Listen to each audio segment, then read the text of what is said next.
working on it, they often had to fix leaks. You know, sometimes it's just a very slow leak that bubbles up, and sometimes it's a gusher. Residents will have to put up with a little chaos and congestion, but most say it's worth it, as city leaders don their hard hats to help DWP workers replace a 100-year-old water main in the Hollywood Hills. Having the pipe replaced is a lot less inconvenient than having the breaks. The project is part of a new push by DWP to switch out water mains that have become too old to be efficient or safe. We're going to pay for this one way or another. Either we pay for it up front now by doing the right thing, or we pay for it on the back end when these burst and cause a lot of damage and waste a lot of water. That choice seems clear. Just this past December, in another hillside neighborhood in my district, a water pipe in Appian Way burst, causing an entire section of the street to collapse, which resulted in a mudslide that destroyed 2 homes. In the next 10 years, city leaders plan to replace all pipes they have graded as a D or F. And most of us still remember school well enough to know what that grade means. Planning it in advance, doing it in this process, costs 1/3 to 1/2 of coming in when something's broken. Neighbors will have to deal with closed streets for the next 6 months, but the hope is it will bring another 100 years of trouble-free water pipes. I'm Anna Marcos for LA This Week. And the city also plans to double its water main replacement by the year 2020. Well, it rarely rains here in LA, but when it does, we want to capture as much as possible before it's gone for farming, irrigation, and saving money on our bills.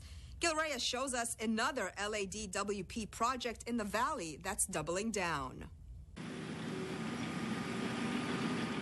After 5 years of drought in Los Angeles, this project aims to snatch more precious water on those rare occasions when it does rain. Any water that actually drops here in LA, we wash out to the ocean. So we're changing that. We want to recycle and reuse our water that is here, and these spreading basins help us do that. Mayor Eric Garcetti talking about enhancements underway at the Tujunga Spreading Basin in the community of Arleta. Crews are adding 2 new intake structures. They're expected to double the amount of stormwater captured. 16,000 acre-feet of water will serve about 50,000 homes every year. So this is going to be quite an enhancement of our stormwater capture in the city of Los Angeles. Right now, just 15% of LA's water actually comes from LA. The goal is 50% by 2035. Projects like this will help. The site on the corner of Roscoe Boulevard and Arleta Street will also include an open space area and a walking path when completed. It's also about beginning to create recreation opportunities for so many of my neighbors and the kids that go to school at Poly and Bird and the Skill Center. So thank you so much for being here. I've been talking to my neighbors about this project. They actually don't believe it's actually going to happen. But it is happening and is expected to be completed in a couple years. In Arleta, I'm Gil Reyes for LA This Week. The city plans to launch similar enhancements at other spreading basins throughout Los Angeles. Well, turning now to the city's efforts to solve some of LA's most pesky old-school problems with new-age digital know-how. Anna Marcos shows us the final results of a joint brainstorming project with Google. Yana, the Google point of view has invaded even the most bureaucratic corners of City Hall. And today, 5 big city problems get a cybernetic tweak, a moment in the cyber spotlight, and maybe even a new internet solution. Getting involved with city government may not be much of a trending topic for most Angelenos, but what about a future app that would allow civic-minded residents to leap into cyberspace and earn cyber badges for taking part in city government? Sort of like earning Girl Scout badges on app steroids. There's all kinds of ways to get involved with the city, from tweeting out about something that needs to get fixed to calling 311 and saying that you want some graffiti removed, or actually playing a game. And so we have created a prototype for a game like Pokemon Go that lets you go around and explore the city and try different kinds of things and earn badges that will actually give you real-life prizes. The app idea is just one effort by city leaders to shake things up as they take part in the Google Innovation Lab, a joint effort by the city and Google to get city managers to find more tech-savvy ways to solve 5 of the city's biggest problems. After several workshops, the 5 teams are making their final presentations. We are living, and you know it and I know it, in an era of unprecedented technology and innovation. Another team has come up with the so-called Happy Homelessness Hub, a concept that would provide information on homeless issues all in one website. This team is working on more techie ways to keep citizens and different city agencies connected in case of a mass emergency in L.A. And yet another team is creating a one-stop shop online for companies wanting to start a business in the city. Our big idea is that it will be as easy for businesses to do business with a city as it is for them to do business with Amazon. And if you're looking for a job, the city's got plenty coming up in the next few years as 40% of its workforce nears retirement. So this team is coming up with more online ways to recruit and encourage applicants. Anytime, anywhere, civil service testing. It's very important because we know that we are going to be possibly losing a lot of our employees who may be retiring or leaving the city. We definitely want to get ahead of it. The plan now is to get funding to turn these Google-inspired ideas into cyber solutions that make a difference for L.A. and its residents. I'm Anna Marcos for L.A. This Week. Now, you may have noticed all the construction in downtown L.A. as the area is becoming perhaps the hippest destination in the world. And this growing reputation is not only helping bring in the big bucks from international investors, but lots of jobs right here at home. Gil Reyes reports on one of the largest projects on the West Coast.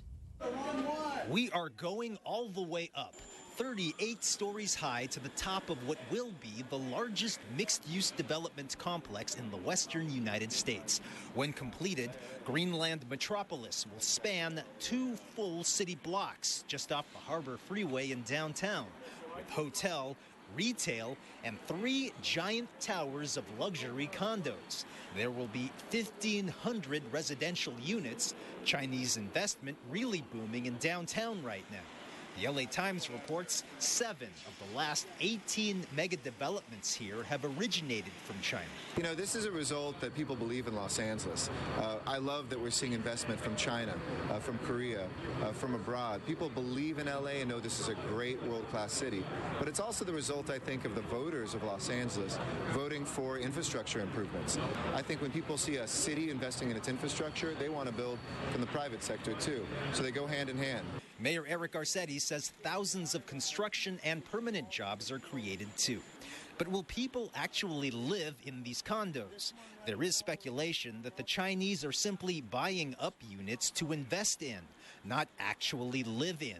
But the mayor is hopeful that with 70,000 square feet reserved for retail, developers have plans to move in bodies as well. Metropolis is expected to open in 2018. In downtown L.A., I'm Gil Reyes for L.A. This Week. Chinese developers are doubling down in downtown, building 2 more mega projects across from Staples Center. Expect more luxury hotels and condos. Well, the LAPD needs your help in tracking down a suspect in a murder case. A special honor for the city of LA and the Montecito Heights community gets into the swing of things. All these stories in City Beat. LA City Council member Mitch O'Farrell and the Los Angeles Police Department announced a $50,000 reward to help investigators generate leads in a murder case out of the Westlake area of Los Angeles. The reward is being offered for the arrest and conviction in a case involving the fatal shooting of taxi driver Bilmaro Gurera Martinez on June 1st near the area of Temple Street and Alvarado around 8 in the morning. Martinez had already been shot when he crashed his silver Toyota Prius into another car. My heart is so bad, but please help. If you have any information, call homicide detectives at 213-484-3642 or Crime Stoppers at 800-222-TIPS. The City of LA recently won an Amazon Web Services Award for its leadership and innovation in using cloud-based technologies, specifically cybersecurity. The city blocks an average of 140 million cyber attacks each month, protecting sensitive data of its residents and businesses. citizen data and city assets are our top priority. So it's extremely important that we take an aggressive posture. Councilmember Gil Cedillo and the Department of Recreation and Parks recently dedicated a new playground at Montecito Heights Recreation Center on Homer Street. The newly renovated state-of-the-art playground features play equipment with shade structures, swings that promote play with adults and children swinging together, and more. Helps them focus, particularly those who are playing in the leagues, on team building, on leadership skills, and on preparing themselves to be from young boys to young men and young girls to young women. I like it very much. I really like the web and the slide, also the swings. The community also came together in Council District 3 for the grand opening of the LA River and Aliso Creek Confluence Park. The new park, which is part of Mayor Eric Garcetti's plan to revitalize the LA River, is located in Reseda and provides open green space with plenty of recreational opportunities. Amenities include a granite walking path, benches, shaded picnic areas, a low-maintenance and water-efficient demonstration garden, and native planting. The park is part of a planned 50-mile network of bicycle and walking paths along the LA River, connecting communities from Canoga Park to the ocean. New York has their Highline Park. That's nothing compared to what LA is going to have. If you have a kid in college, then you know it isn't cheap. Even at more affordable community colleges, you might end up paying hundreds, if not thousands of dollars per year. But not for one group of students, thanks to a record-breaking donation. Gil Reyes has more. Attending community college isn't as affordable as it used to be. Ask LA City College student Amika Taylor. She says one of her textbooks alone costs around $100. I'm full-time for the fall semester, and I still haven't received my financial aid, so I'm kind of worried about how I'm going to pay for these books. But relief is coming for the college's music majors, who you'll often find on the campus stage.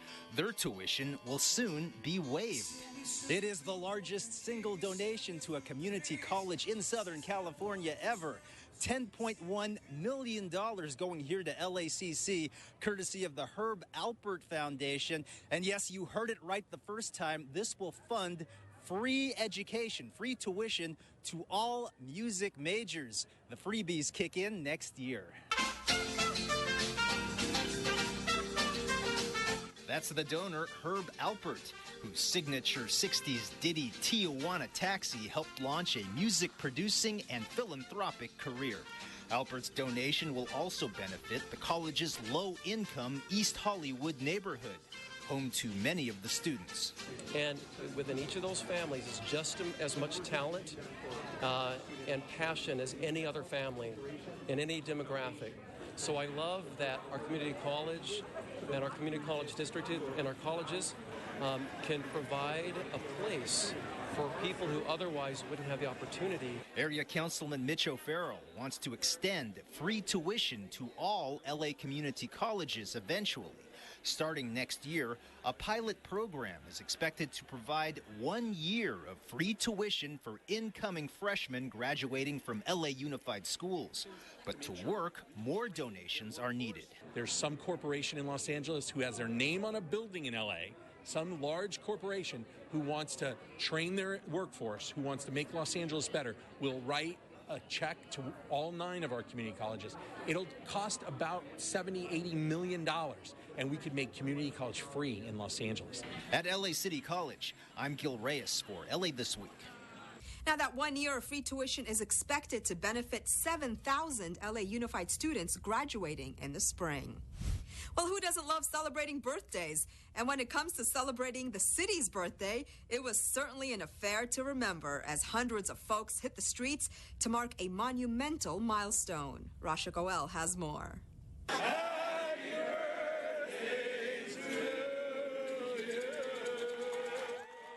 Hundreds of people celebrated Los Angeles' 235th birthday recently by walking or biking along a historic route from the San Gabriel Mission to downtown Los Angeles. We start the day off at about 5 o'clock in the morning in the San Gabriel Mission. We sponsor a walk and a bike ride. It's 9.5 miles. The same route taken by founding families of LA, the Los Pobladores. A small group of settlers and soldiers who set out from San Gabriel Mission 235 years ago. They want to find a place to settle along the Los Angeles River. And try to tell my kids to not forget that it took a long time to make the city, and they had hard times to go through to get where it is now. The festivities also included live music, dancing, arts and crafts, all beginning with a spiritual prayer.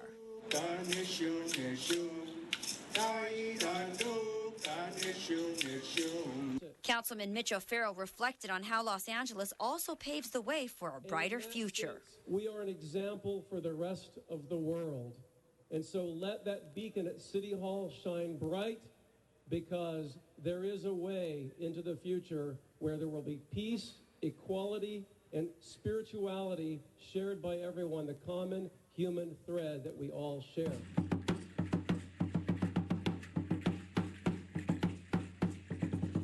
I'm Rasha Goel for LA This Week. Los Angeles was founded in September of 1781.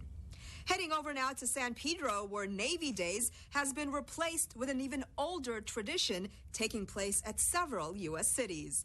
Gil Reyes takes us to LA's very first Fleet Week. It began with a bang. The city's first ever U.S. Navy Fleet Week kicked off with the arrival of the missile destroyer, the USS Wayne E. Meyer, one of 3 visiting ships docked in L.A. this week. Yeah, well, this is like Christmas. Yeah, definitely for us, and our staff's been working very, very hard preparing our end of hosting the Fleet Week. The history of Fleet Week dates all the way back to 1935, when the city of San Diego launched the inaugural one. Since then, active military ships deployed to other parts of the world have docked at U.S. cities and have allowed residents of those cities to climb aboard and visit. But this year is extra special. This is the year that the city of Los Angeles officially takes part. To celebrate our United States Navy, to celebrate our American history, and to celebrate the LA waterfront. Los Angeles Mayor and Navy Reserve Intelligence Officer Eric Garcetti welcomed the Wayne E. Meyer and its crew. The ship from San Diego, commissioned in 2009, has opened its doors for free public tours on Labor Day weekend. There's a forward 5-inch gun mount. You see a lot of sensors sticking up, and then normally you can carry 1 or 2 helicopters that have a lot of capability for anti-submarine warfare, as well as strike missiles against surface vessels as well. Andrea Cohen brought her young children to help instill an early respect for the U.S. military and its lineage. When we realized, the USS Iowa is sitting right here, we decided to come on and give him a little bit of history. Even though he's not 4 yet, he'll be 4 next month. Los Angeles welcomes the United States Navy and promises to express our gratitude to the men and women who make personal sacrifices to protect America's strategic interests. And thank you so much to everybody. It is an absolute honor to be here in Los Angeles. To the men and women of our armed forces, we salute you. From Fleet Week in San Pedro, I'm Gil Reyes for LA This Week. Visiting ships, the USS America and the U.S. Coast Guard Cutter Active also docked in L.A. New York, Portland, and Seattle also took part in Fleet Week this year. And remember, L.A.'s very own Battleship Iowa is open for tours all year round. Log on to pacificbattleship.com for more information. Well, L.A. wants to keep you safe. A new disaster drill at Union Station aimed to at least help fine-tune recovery and evacuation efforts of commuters. Anna Marcos has more. It's a huge job to take care of everyone in a mass disaster, even when it's a disaster drill like this one. The Station Guardian drill at Union Station is a homeland security exercise. We have about 90,000 people a day travel through the station, and we want to ensure that we are prepared. There are no threats to Union Station at this time. This is only an exercise. The training brought law enforcement, transit services, and emergency responders together for a joint drill on the evacuation of passengers and on recovery and resumption of services, rather than on the disaster itself. We just want to go home. Agree? Do you have any heart conditions or anything like that? No. Are you taking medication for anything? No. if in fact we had an earthquake, as an example, or there was an alarm of an explosive device coming in on a train, or if we had an unknown substance make an appearance at Los Angeles Union Station, we have to be prepared to react to that and to see about the evacuation of the public in the safest possible way. Emergency workers say they can't do it alone, and they remind residents to stay vigilant in their surroundings. If you see something, please say something so we can avoid it. To stay notified in a mass disaster, residents can register with Notify LA by texting their zip code to the number 888-777. The system will keep you updated and informed, which can mean more safety for you and your family and a quicker recovery in the wake of disaster. I'm Anna Marcos for LA This Week. Emergency experts say you should always keep first aid kits in your car, at work, and at home. Well, enjoy wine and a movie under the stars at Barnsdall Park. If you love Mr. Spock, here's your chance to catch a special documentary, and a downtown theater lights up the night sky. All this in this week's Things to Do. In an exciting new partnership with the Cine family, Barnsdall Art Park Foundation is kicking off its wine and a movie fundraising series on Sunday, September 4th through October 2nd. The magical fall season of movies will take place on the lush West Lawn of Frank Lloyd Wright's famed Hollyhock House, debuting with Ziggy Stardust and the Spiders from Mars. Other features include Jules and Jim, Black Orpheus, and Fellini's Satyricon. The weekly event runs from 5:30 p.m. until late, with the movies beginning at sundown, shown on a high-resolution outdoor screen with superior surround sound, atop scenic Olive Hill at 4800 Hollywood Boulevard. For details, visit barnsdall.org. Leonard Nimoy's son, Adam Nimoy, helmed this affectionate look at one of television's most iconic characters, Mr. Spock of Star Trek, and the man who portrayed him. The largest documentary project ever successfully funded on Kickstarter, the film weaves together archival footage and new interviews with cast members from the original series and current big-screen franchise to profile the life and legacy of Leonard Nimoy.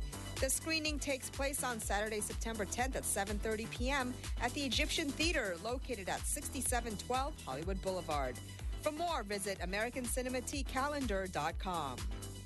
The Panorama warmly invites you to a day-long street festival celebrating the relighting of its restored 1939 neon marquee.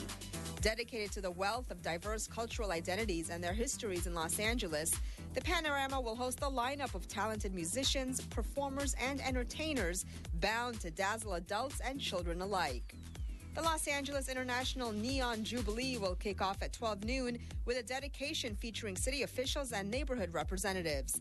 From 12 noon till 3 p.m., the Echo Park Film Center will be on hand to offer animation activities and workshops for children and adults. It all happens on Saturday, September 10th at 1122 West 24th Street.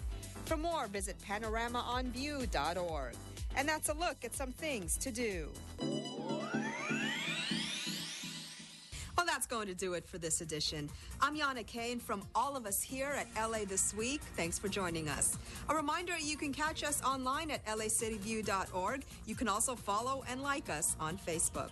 We'll see you back here next week for more of LA This Week.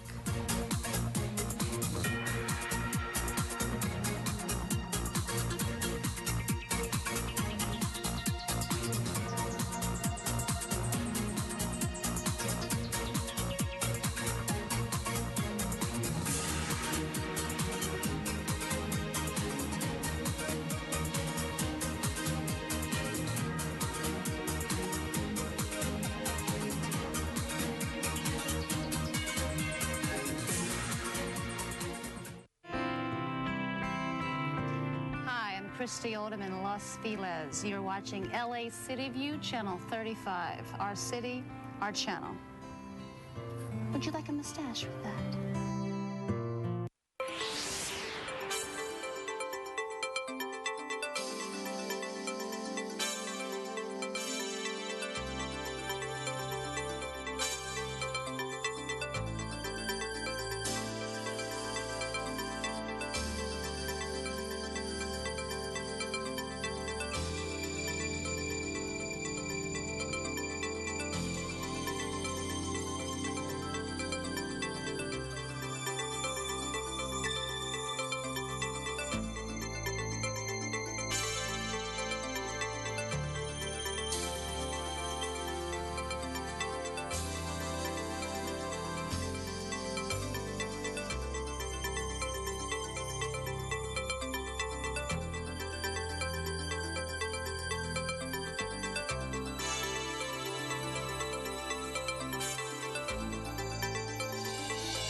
sergeants call the members, have them report to the council chambers.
Good morning. Good morning. It is Wednesday, September 7th.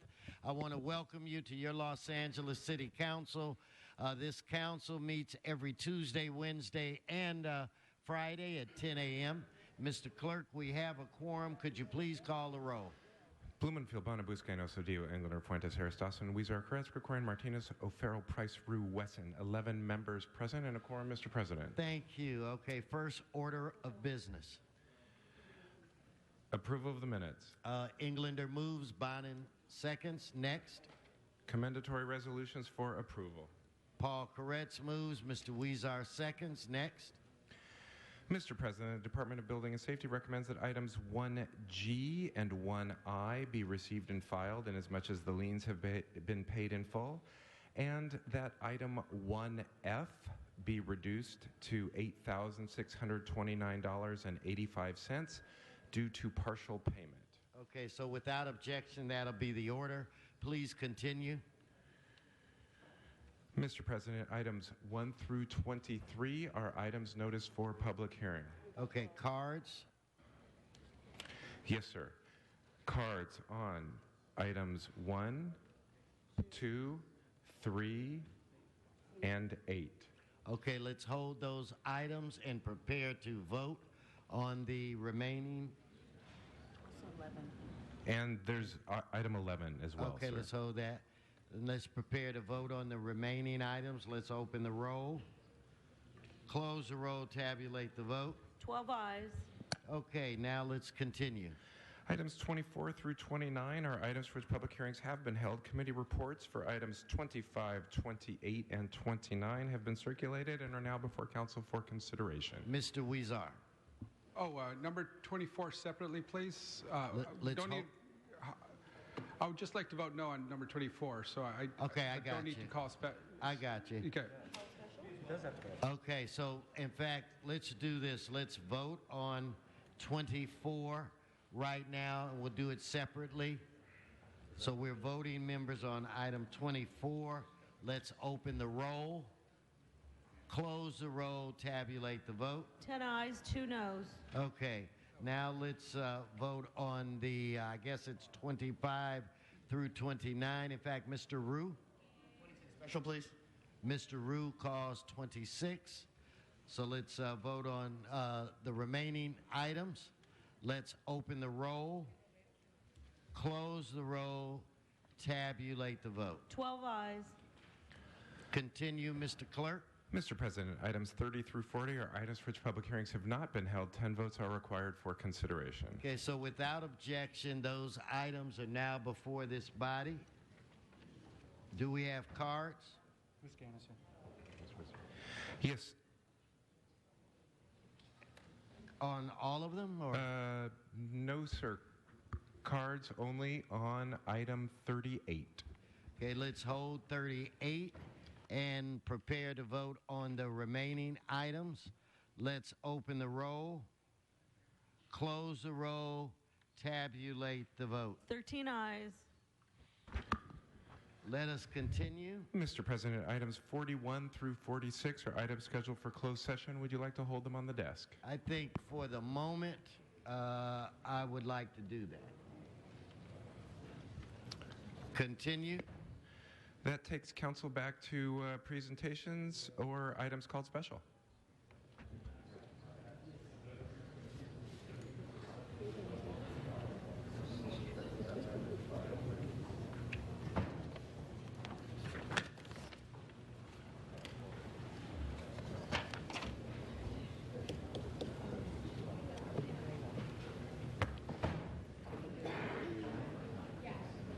Okay, so what we'll do, I'm going to call up Mr. Walsh. Mr. Walsh, on items 1, 3, 8, and 38, and your public comment.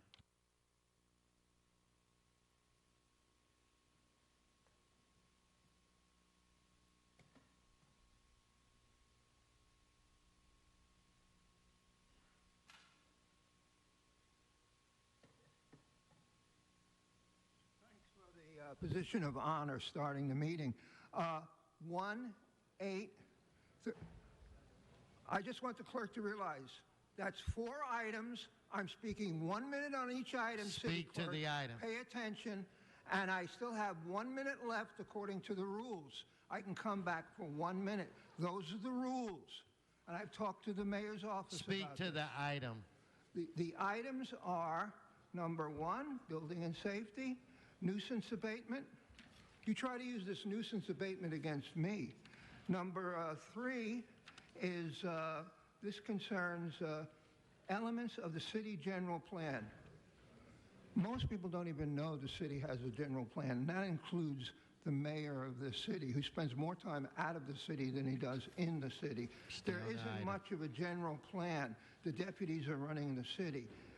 Number 8, I handed a card. These are lighting districts. You do a good job on lighting. In the white areas, I don't know about the black and Hispanic areas, but in my white area, they do a good job. I suspect they don't do as good a job in minority areas as they do in white areas. Number 8, number 11, and number 11 is another lighting district issue. Number 8 is another lighting district issue. Number 38.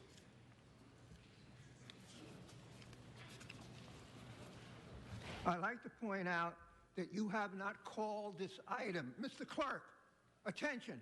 This item has not been called, and they haven't voted to speak on it. So you cannot, according to your rules, Mr. City Clerk, you cannot hold public comment on an item that hasn't been called officially and hasn't been voted on. But because I am a piece of shit in your mind, you can break the rules, and because Herb Wesson's ass is not black, it's white. Number 38, this is REAP. This is rent escrow.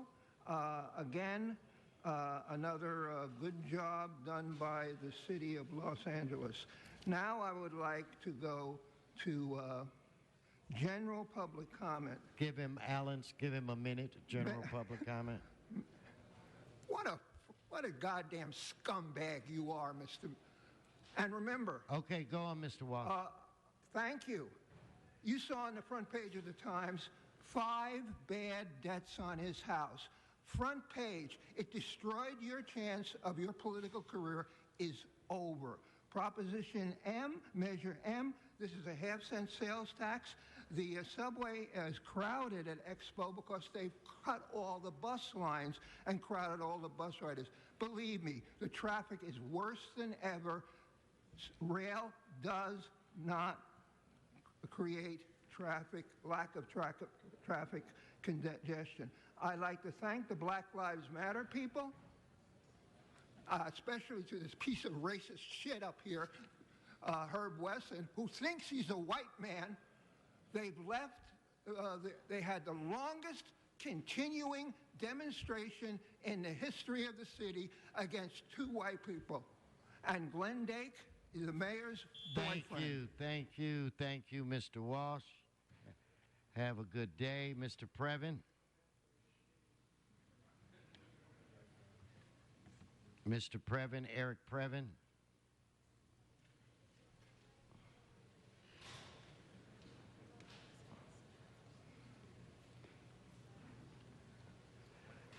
Mr. Previn's items are item 2 and item 8, and then his general public comment.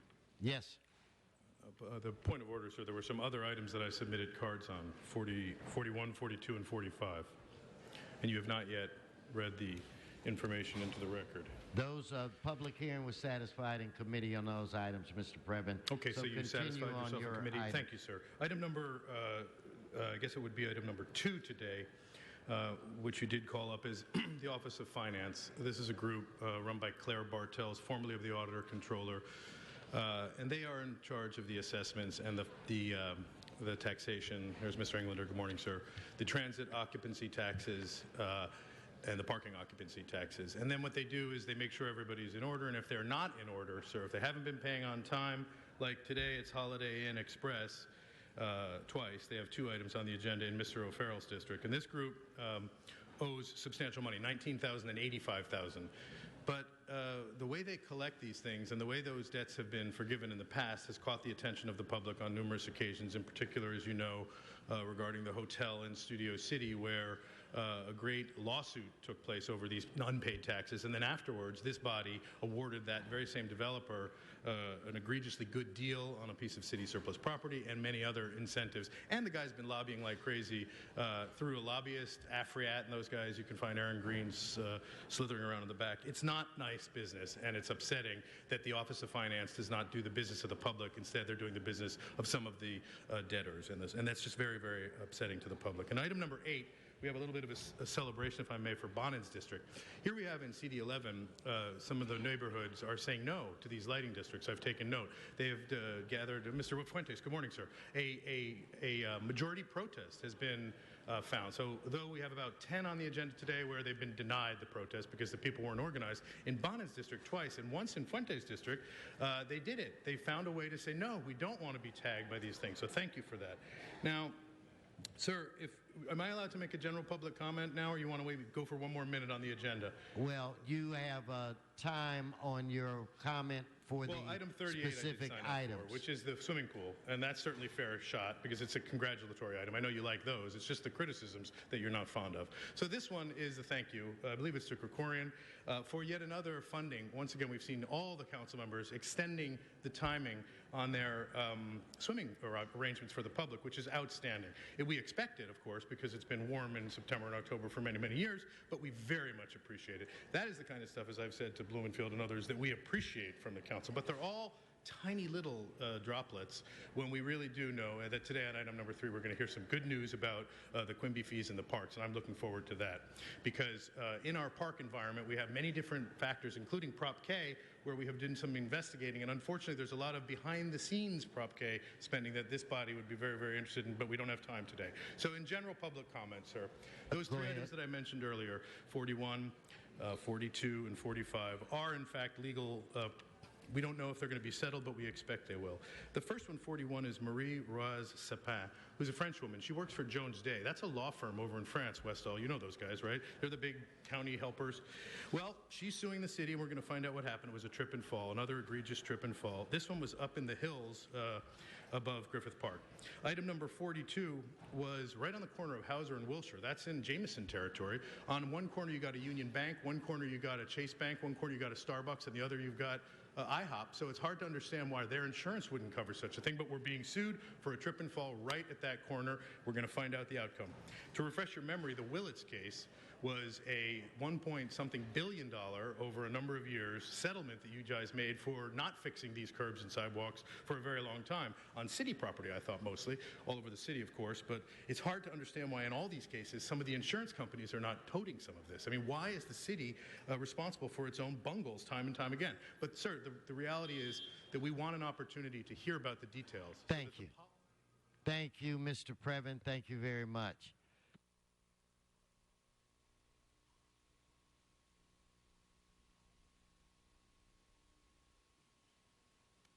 Okay, Mr. Clerk, we can take care of some business at this point. Yes, sir. Perhaps before doing so, the Department of Building and Safety is recommending that 1F be continued 2 weeks, sir. Okay, so without objection, that'll be continued to September 21st. So now let's vote on items 1, 2, 8, 11, and 38. So, Mr. President, that's 1, 2, 8, 11, and 38. And 38, sir. Let's open the roll, close the roll, tabulate the vote. 14 ayes. Okay, Mr. Koretz for a presentation.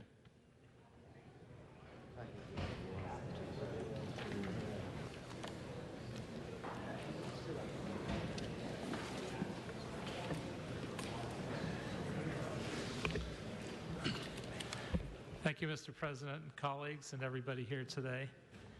I'm so delighted that we're again honoring Stand Up to Cancer in advance of its upcoming global telecast, which will feature many stars and will air on a vast array of major broadcast and cable TV outlets, live and commercial free on Friday night, September 9th at 8 p.m. our time. Probably all of us have had our lives, or those of our families and friends, touched destructively by cancer. I know my mother lost her life to pancreatic cancer after also having ovarian cancer and brain cancer. And I know a number of my staff members actually are cancer survivors or have children that are fighting various cancers as well. So this means a lot to me personally. We not only respect, but we revere Stand Up to Cancer for providing remarkable efforts and leadership in seeking to end the scourge of cancer. With us representing Stand Up to Cancer, our co-founder Kathleen Lobb and former Laker and Clipper great Brian Cook. Let's give them a big hand.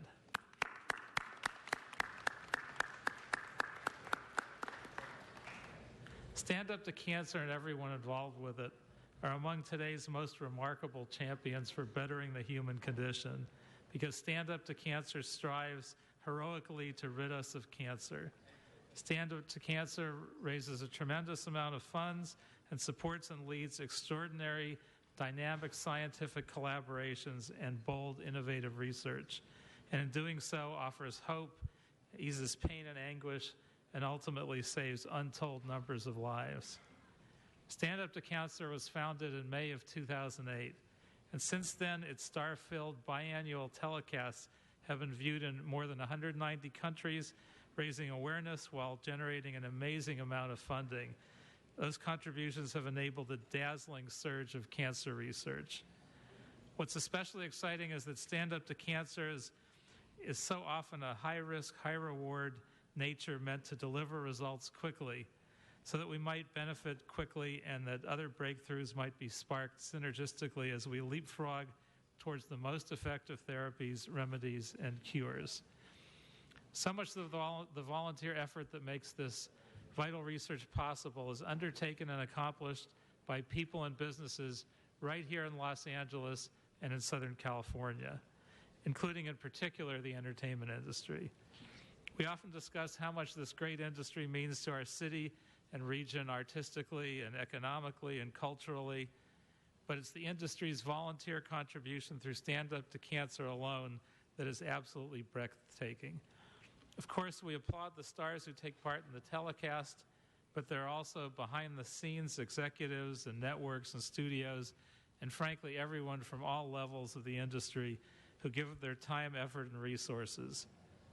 Whether we're talking about the scientists and medical experts, or the entertainment industry, or founding donors like Major League Baseball, or other crucially significant donors, this is a team effort.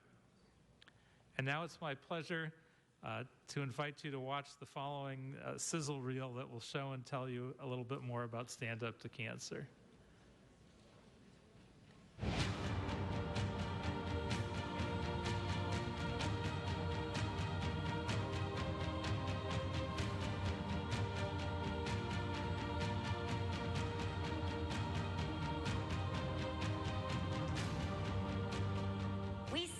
And dare to dream big, to turn every cancer patient into a survivor.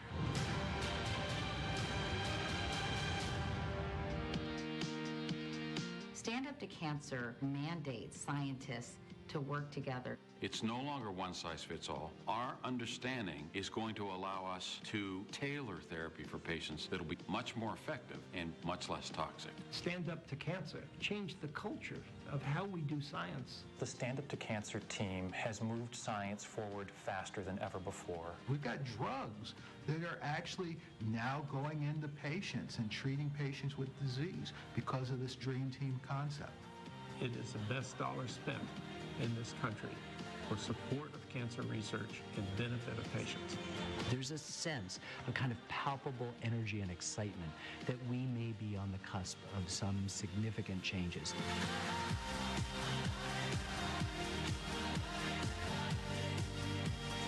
Let us unite and stand up to cancer.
I'm Will Smith. Scarlett Johansson. My name is Samuel L. Jackson. I'm Ellen DeGeneres. I'm Sofia Vergara. I'm Tom Hanks. I'm George Clooney, and I stand up. Stand up. Stand up. Stand up to cancer. Stand up to cancer. Oh, good. I love stand up to cancer. We're here because we know what's possible when enough of us stand together.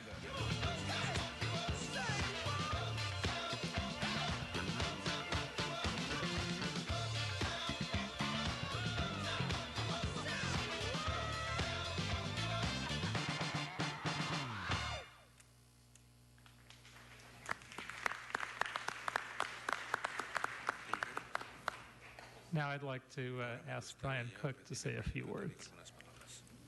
Welcome, sir. Welcome. Thank you guys for having me. I'm here representing the Los Angeles Lakers and Stand Up for Cancer. To be honest with you, I can tell a personal story, but to be honest, there's millions and millions of people here that are being affected all over the nation by cancer, and we just wanted to bring Stand Up for Cancer here today and make the world know that Stand Up for Cancer is here to fight cancer and to help people. That's one of the reasons why I'm here. Since 2003, I got drafted to the Los Angeles Lakers. I've always made it a big passion to help out in the community and help kids and help people grow and fight. Throughout my career, I've been knocked down and gotten back up, and I've showed that throughout my track record. But the biggest thing is that these cancer patients and these people that are going through this horrible disease is just, they got to fight and they got to get back up. And what I got to say is, for all the cancer patients, there's many survivors in this room, is that you got to just keep on fighting and being positive. And Friday, September 9th is the Stand Up for Cancer National Day. We're very excited for it to be nationally televised all over the world, and support the cause. So I'm here to support the cause, and I appreciate you guys for having us here, and thank you guys for doing the things that you do to make this possible. Thank you. Thank you. And you're right, Mr. Cook. You're right. Everybody has a personal story to tell. We really appreciate you taking the time from your calendar to come down and visit us, and we do also appreciate some of those threes you used to knock down for the Lakers. So, Mr. Koretz, back to you, sir. Thank you. We'd also like to hear from Kathleen Lobb from Stand Up to Cancer's Council of Founders and Advisors. Welcome, Kathleen.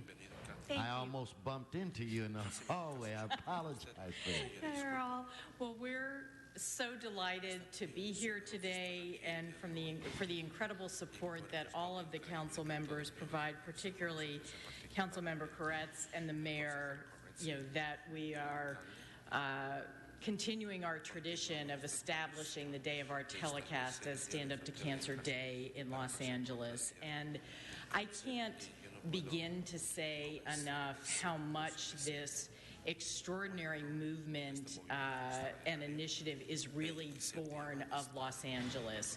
It started with 3 of the major broadcast networks back in 2008 being willing to make a commitment to donate the airtime for this telecast. Never been done before or since on a proactive basis like that to try to take on a public health threat in reaction to natural or man-made disasters, but not on a proactive basis. And we have continued through ever since. This year we will have more than 60 broadcast and cable networks and streaming platforms that air the show at 8 p.m. On Friday night. And I hope that everyone can watch. It will really do the city of Los Angeles proud, I think, with the telecast. We have a new motif this year, which is reasons to stand up, that permeates the show. We thanks to you all, had a wonderful press conference out front a little bit ago, and had a lovely young actress named Brittany Daniel who described how she was on the brink of death suffering with non-Hodgkin's lymphoma. It is research that brought her back, and she's phenomenally healthy now.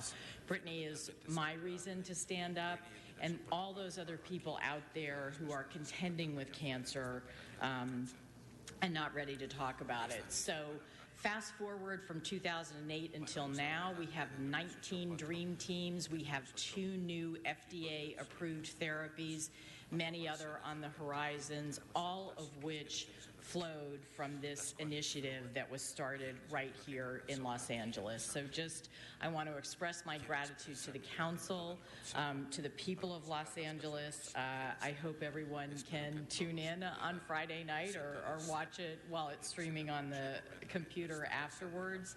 And thank you all very much for standing up with us. Thank you.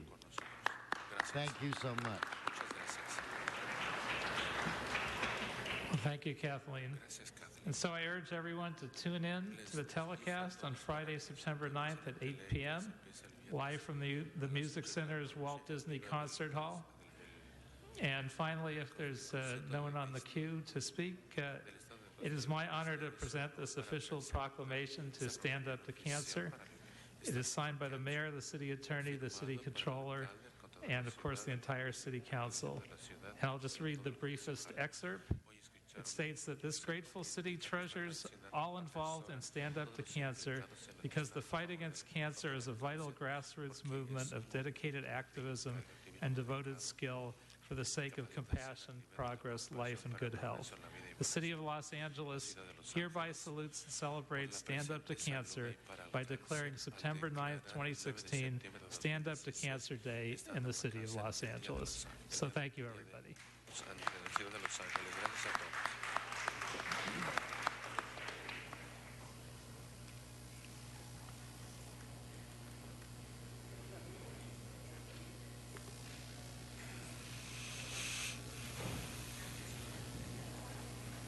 Again, thank you. Let's give them one more round of applause for all of the great work.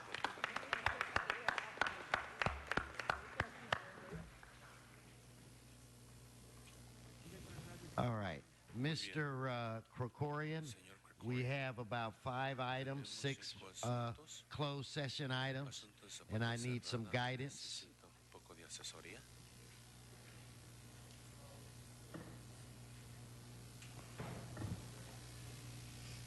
Yes, sir. Thank you, Mr. President. Items 41 through 46 have all been heard by the Budget and Finance Committee. All of them, other than item number 45, are settlements, which can be approved in open session, and Budget and Finance recommends approval of the City Attorney's recommendations. Item 45 is an award of attorney's fees, and Budget and Finance also recommends approval of the City Attorney's recommendation. Thank you so very much, and sir. all of that on an open session. I'm not sure about the reporting requirements, but I'll leave that to the City Attorney. Okay, Mr. Clerk, why don't you read the items, and then we can move forward. Very good, sir. For item 41, in the case entitled Marie Rouse Tappan versus City of Los Angeles et al., there's a recommendation to expend $125,000 in settlement. For item 42, in the case entitled Ludmilla Roystein versus City of Los Angeles, there is a recommendation to expend $159,000 in settlement. For item 43, in the case entitled Edgar Galvez versus City of Los Angeles et al., there is a recommendation to expend $250,000 in settlement. For item 44, in the case entitled Charis Rice versus City of Los Angeles et al., there is a recommendation to reject the plaintiff's Section 998 offer to compromise for full settlement. For item 45, in the case entitled Naranjbi Patel et al. Versus City of Los Angeles, there is a recommendation to expend $337,500. And for item 46, in the case entitled Ignacio Cruz versus City of Los Angeles et al., there is a recommendation to expend $2.5 million in settlement. Thank you. There are no speakers in the queue. Let us prepare members to vote on these items. Open the roll, Madam Clerk. Close the roll. Tabulate the vote. 15 ayes. Thank you so much. Mr. Rue, item 26. Thank you, Mr. President. For item number 26, I'd really like to thank the Chief Legislative Analyst, the City Clerk, and the City Attorney for putting together and putting forward these very important recommendations which will expand our city's standardized document retention plan to include city council offices. Upon entering my office, my staff and I started without documentation or paperwork related to open land use cases, constituent inquiries, or information on outstanding commitments of discretionary funds. The recommendations before this council will ensure that this doesn't happen again. Background information is always useful when delivering services to our constituents and necessary when making decisions on important issues facing the city. Constituents deserve and should expect seamless transition between council members so that the current cases and projects are not delayed or forgotten when our elected leaders change. At the end of the day, we must all balance the need for more guidelines versus more red tape. However, I strongly believe that these safeguards will ensure continuity between offices, which will improve constituent outcomes during the natural flux between an incoming and outgoing council administration. So I ask all my colleagues to vote aye on these recommendations so we can continue to restore trust in our local government. Thank you, Mr. Rue. Okay, Madam Clerk, on this item, please open the roll, close the roll, and tabulate the vote. 15 ayes. Do I have Ms. Richardson here? Mr. Mohammed? Oscar, come on down for your general public comment. Jacqueline Richardson? Miss Richardson, come on down.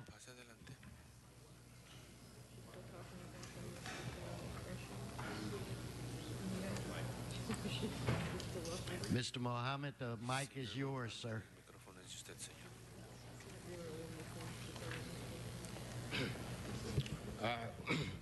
We should stop drugs. We should stop drugs from coming into America. But the United States of America still treat a minority subject as outcasts. They treat them very inhumane. We can look at the condition on Skid Row. Animals should not be treated like that. We should need a government that can protect the people. The government will try to come and care for the people. We talking about Black Lives Matter, but black men don't have no jobs, no education. Black males in America are 80% unemployed all over this nation. But we never protested about our own self-interest. We always protesting about what government wants us to protest about. We have a great, but so much money comes from many programs to help the people that they say it's for, but many times we have misrevenues of funds, misrevenues of resources that have never reached the people. We need a government with checks. We need a government to be responsible. We need a government that can go by the Constitution. Ms. Richardson, please come forward.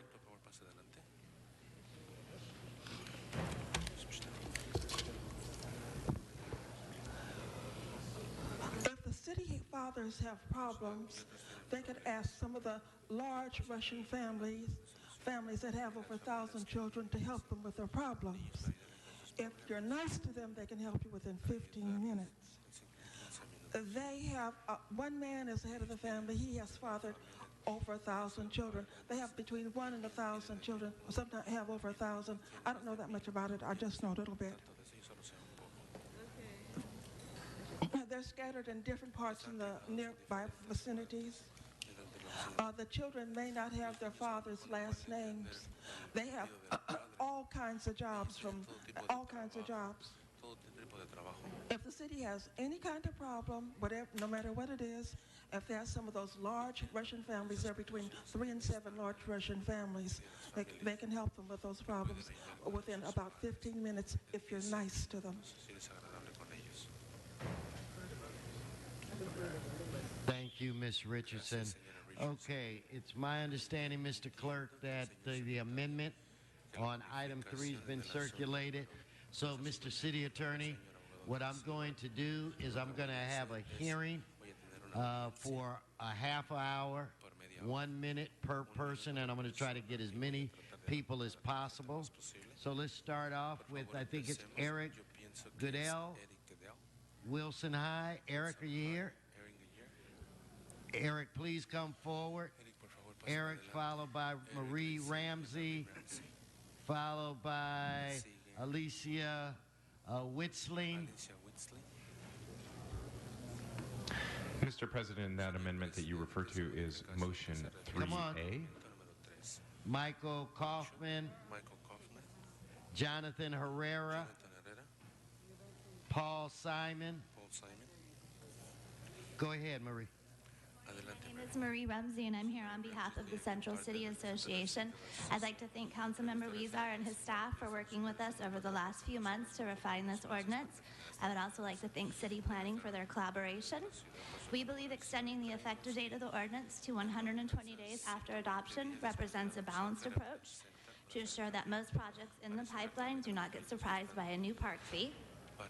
We are also pleased by the on-site park provision and extending the radius for neighborhood parks to 2 miles.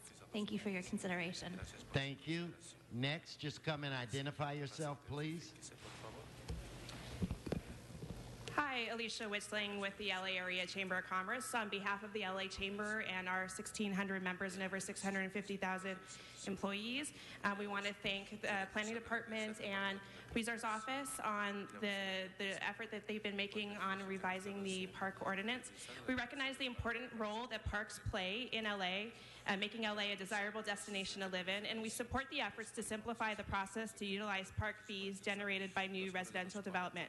We support a change that products, as my colleague had mentioned, that projects be subject to the new park fee structure 120 days following adoption. We have members who have not filed a vesting map, which would grandfather them in, and they are already in the planning process and have pro formas that do not reflect the fee increase. Developers need some sort of assurance that the process isn't going to change while they are doing this. We think this would be a great change, and we look forward to taking advantage of the new credits that are under the fee. Thank you. Thank you. If I could have next, young man, please identify yourself. Hello, good morning. My name is Eric Cadell, and I am from Woodrow Wilson Senior High in East Los Angeles. I'm here to talk about the Quimby ordinance. I would like to say we need more funding to our park and our community for every building and property you guys build, because I don't think our future generation will have enough park places like to play around, like playgrounds, parks. I've rarely seen changes into parks. I'd like to see more things for the future and for the better of our community. And I would like to say that Take your time, man. For the Quimby proposal to make it from a 2-mile radius to a 5-mile radius so it can hit my community, because it's not just my community. We're all one community together, and we all live together, and we all need to help each other out. Thank you. Thank you. Next, please come and identify yourself. Good morning, council members. My name is Michael Kaufman. I'm a staff attorney with the ACLU of Southern California. We are proud to support the Parks for All campaign because we believe that all Angelenos have the right to access safe and well-maintained parks regardless of what zip code they live in or their race. We now know that health outcomes are determined more often by someone's level of income, what neighborhood they live in, and their race, rather than whether they the amount of money they spend on healthcare or their individual behavior. That means that park access is a social and environmental justice issue. This ordinance will go a long way to remedying some of the inequities in the existing Quimby Act system and ensure that all community members, regardless of their race or income level, have access to safe and well-maintained parks. For this reason, we urge the council to adopt the Quimby Reform Act as is. Thank you. Thank you. So if I can get Jonathan.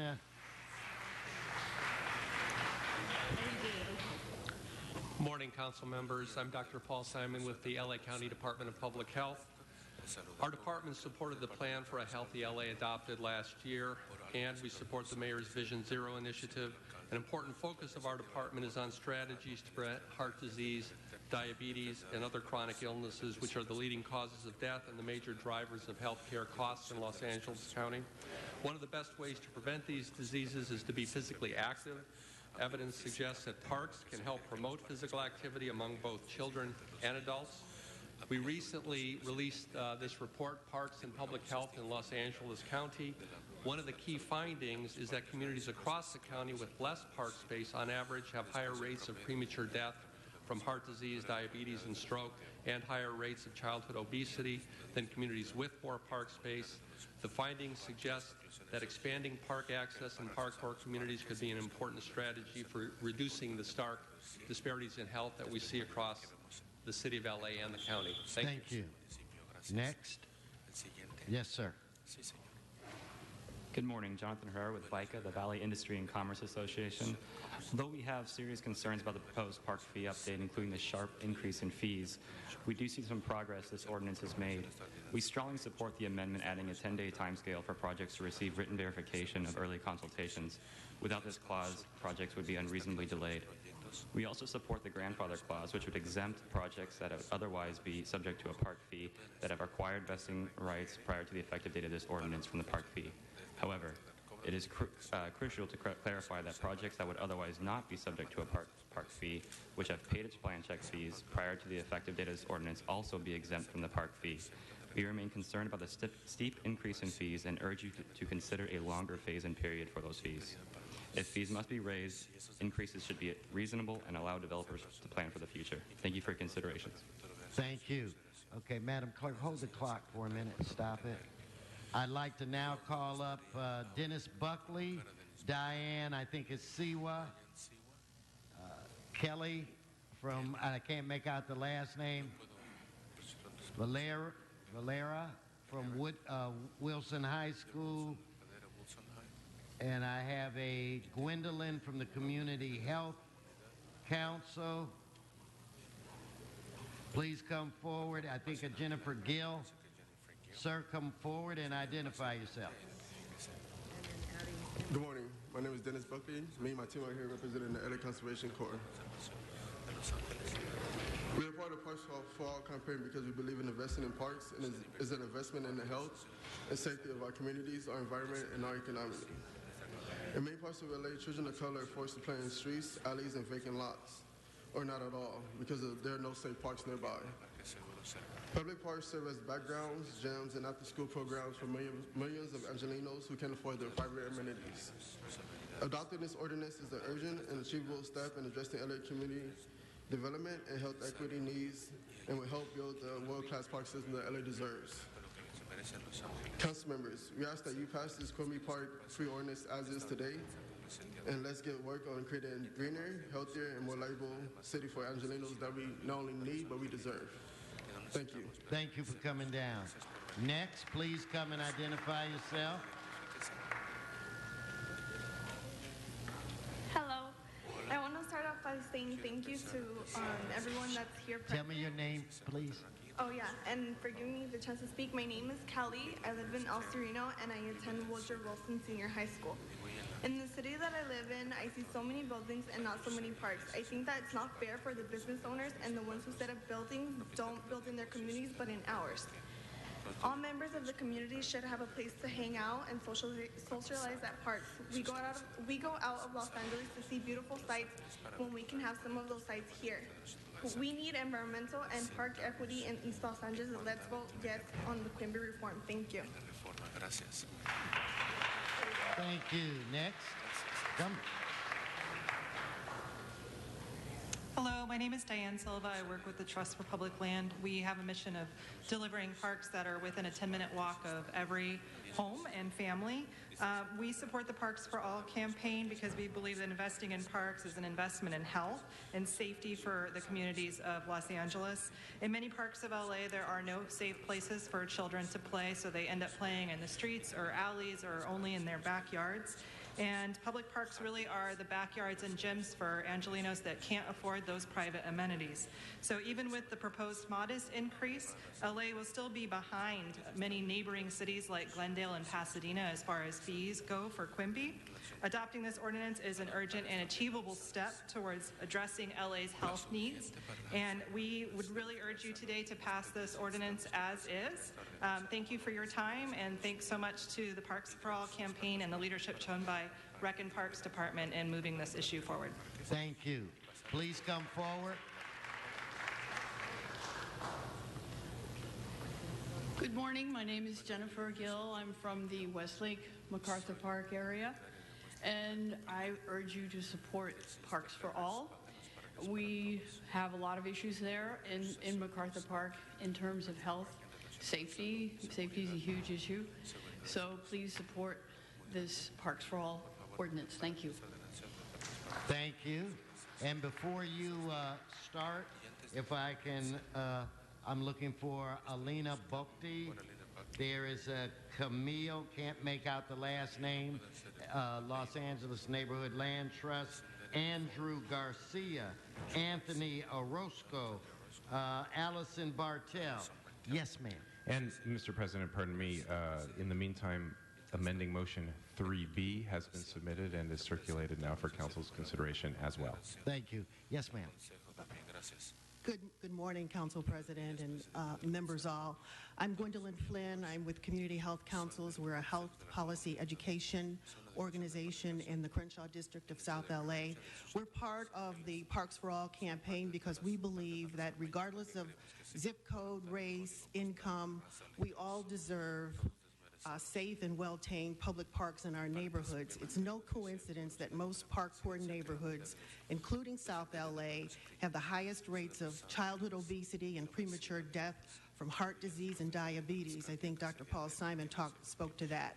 Park investment can play a key role in reducing the billions of dollars chronic disease costs to businesses and government alike annually. The new Quimby Park fee ordinance brings up to date a 30-year-old fee structure and makes it easier to acquire park sites in built-out areas like South Los Angeles. So we support approval of the Quimby fee ordinance today. Thank you. So if I could have the next speaker, please identify yourself. Good morning, Council President and members of the Council. Alina Bokte, Executive Director of the Los Angeles Neighborhood Land Trust.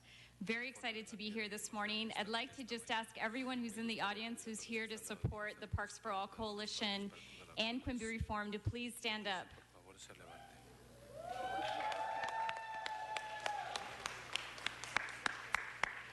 So we are here today. The Land Trust launched 2 years ago the Parks for All Coalition to advocate for park resources and park equity in Los Angeles.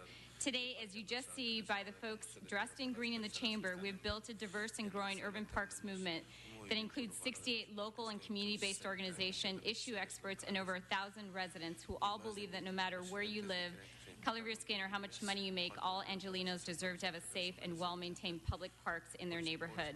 We want to thank Councilmember Huizar and all the city staff involved for their outstanding leadership. Council members, this day has been 40 years in the making. Please pass the Quimby Park Ordinance fee today. Thank you. If I could have the next speaker identify yourself. Hello, my name is Camille Morris, and I am one of over 1,000 people with the Los Angeles Neighborhood Land Trust that supports the Parks for All campaign.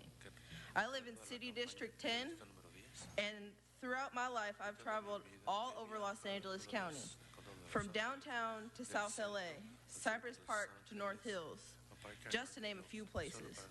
During my travels, I've seen such rich history and culture, yet there aren't many green spaces in the areas I frequent most. These spaces can be a healthy, safe space to explore and engage within a community, from bike paths to hiking trails to community gardens and wide open spaces to create and play.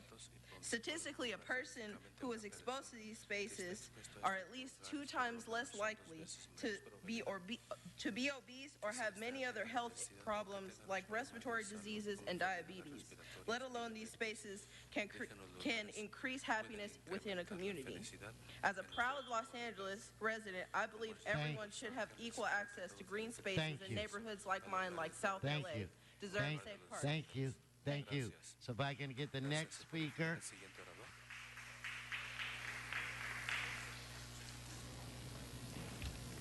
Andrew Garcia.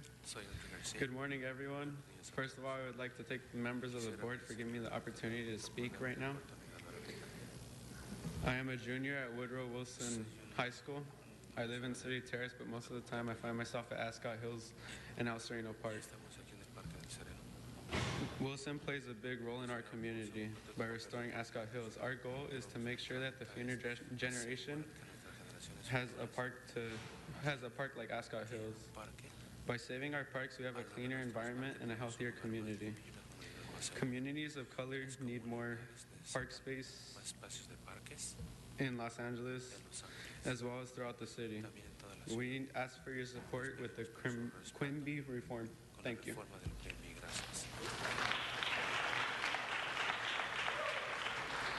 Next. Good morning, ladies and gentlemen. My name is Anthony Orozco. I'm from Woodrow Wilson High School, a biological instructor. I'm also from the community, originally from Boyle Heights, and I'm here to support the Quimby modifications for what's happening because of the following. I look at it from the perspective of a community and a family of Angelinos. By extending the radius to 5 miles, that allows those equitability because in the end, we are all a family and Angelinos.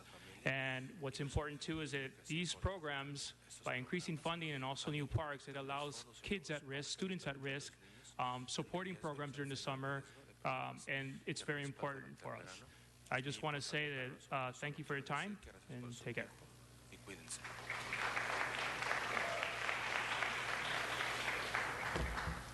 Yes. Good morning. My name is Allison Bartle, and I'm an affordable housing developer at Skid Row Housing Trust. Skid Row Housing Trust supports the proposal before the Council on park fees. The new Quimby Park reform brings the 30-plus-year-old fee structure into the 21st century, makes it easier to acquire park sites in already built-up areas, promotes affordable housing by exempting all affordable units up to 120% area median income, and fixes a long-standing loophole to ensure that in mixed market rate and affordable developments, only the affordable units are exempt. Currently, affordable housing developers are required to pay a Quimby equivalent fee, inconsistent with the Quimby policy everywhere else in the city. For example, on our recent development, the new Genesis on Main Street, we paid close to $500,000 for Quimby equivalent fees, which essentially redirects scarce affordable housing financing to park use. The policy before the Council establishes a consistent policy citywide that exempts affordable housing from park fees, and we encourage you to adopt this today. Thank you. Thank you. Okay, Cecilia Escalano, good to see you. Yvette Lopez, Felipe Escobar, Ana Martinez, Pastor Grisham. Please come forward. Cecilia, where is she? I called her. Here she comes. Yes, go ahead. Hi, good morning. My name is Yvette Lopez Ledesma, and I'm with Pacoima Beautiful, an environmental justice organization. Access to park and park space is an environmental justice issue. In order to move towards creating a more equitable Los Angeles, our organization, along with communities and orgs across the city, have worked hard on putting forward a set of recommendations to update Quimby. These updates will ensure that the widespread development we are seeing all over the city provides benefits to residents in park-poor communities. I urge you today to adopt the updated Quimby ordinance and move us towards a healthier city that promotes environmental justice. Thank you. Thank you. Next. Good morning, dear City Council members. My name is Ana Martinez. I represent Clínica Monseñor Oscar Arnulfo Romero. This is a non-profit community clinic. We are working for healthy communities. And as you know, the needs of parks is big in our neighborhood. Imagine that we can create a space to exercise, meditate, and rest. You understand that, right? All the council members, you know that it's a big necessity. ¿Verdad? Thank you very much, and thank you for support. This is urgent. Thank you. Thank you. Yes, sir. My name is Felipe Escobar, and I'll be making my statement in Spanish. I'm with Pacoima Beautiful. Buenos días, miembros del Conserje. Mi nombre es Felipe Escobar. Yo vivo en North Hollywood y trabajo en Pacoima. Yo apoyo la colección para más parques porque invertir en nuestros parques es una inversión para la salud, seguridad y medio ambiente de nuestras comunidades. Ya sabemos que 64% de los angelinos no viven cerca de parques en la ciudad y estudios muestran que niños que viven en estas áreas tienen de 20 a 40. One minute. Let him. We need to translate it as well. I can say in Spanish, in English too. You're going to do them both? I'll say in Spanish. I'll continue in English. Yeah. Sorry about that. No problem. He was just going to translate what you said, that's all. You can say it. So my statement was, my name is Felipe Escobar. I live in North Hollywood and work in Pacoima. Both are park poor areas. I support the Parks for All coalition because I believe that investing in parks is an investment in the health and safety of our communities, our environment, and our economy. According to the recent LA countywide parks and recreation needs assessment, the majority of Angelinos, 64%, are park poor. This is the problem. Researchers have found that children in neighborhoods that lack access to parks have 20 to 45% greater risk of becoming overweight. And according to the CDC, if children are obese, obesity and disease rates are factors in adulthood are likely to be more severe. Adopting awareness is urgent, and I urge you, council members, to pass Quimby as it is today. Thank you. Thank you. Hey. Good to see you, Mr. President, members of the City Council. Cecilia Estolano, our firm, Estolano Lazar Perez Advisors, did an analysis back in December comparing the proposed park measure to the fees in other surrounding communities. It's been set at a completely reasonable rate. Places like Pasadena and Glendale are actually higher than the proposed rate, and they have beautifully well-managed parks. I guess I want to say I almost thought I'd never see this day happen. I've been working on this issue for 20 years since I was a city attorney. This is a proud day. Mr. Huizar, congratulations on your leadership on this. The amendment to allow a longer phase-in period is completely reasonable, utterly acceptable, and it's about time. Thank you for finally addressing park inequity in the city of Los Angeles. Thank you. Thank you. And Reverend, before you start, Sarah Astbaja, Severana Pablo, Myrna Aguilar, Bruce Saito, and Sana Gaglia. Okay, yes, sir. I stand for Parks for All. Good morning. My name is Pastor Michael Grissom from the Love Mission, People Helping People. I stand before you to represent each of the districts for the working class of Los Angeles, underserved, underprivileged parents. Their children deserve a safe community with parks in their neighborhoods. We have elected you to make a stand for our children's health, safety, crime-free parks, and building a stronger LA. All eyes are on you. Vote yes on the Quamley ordinance today.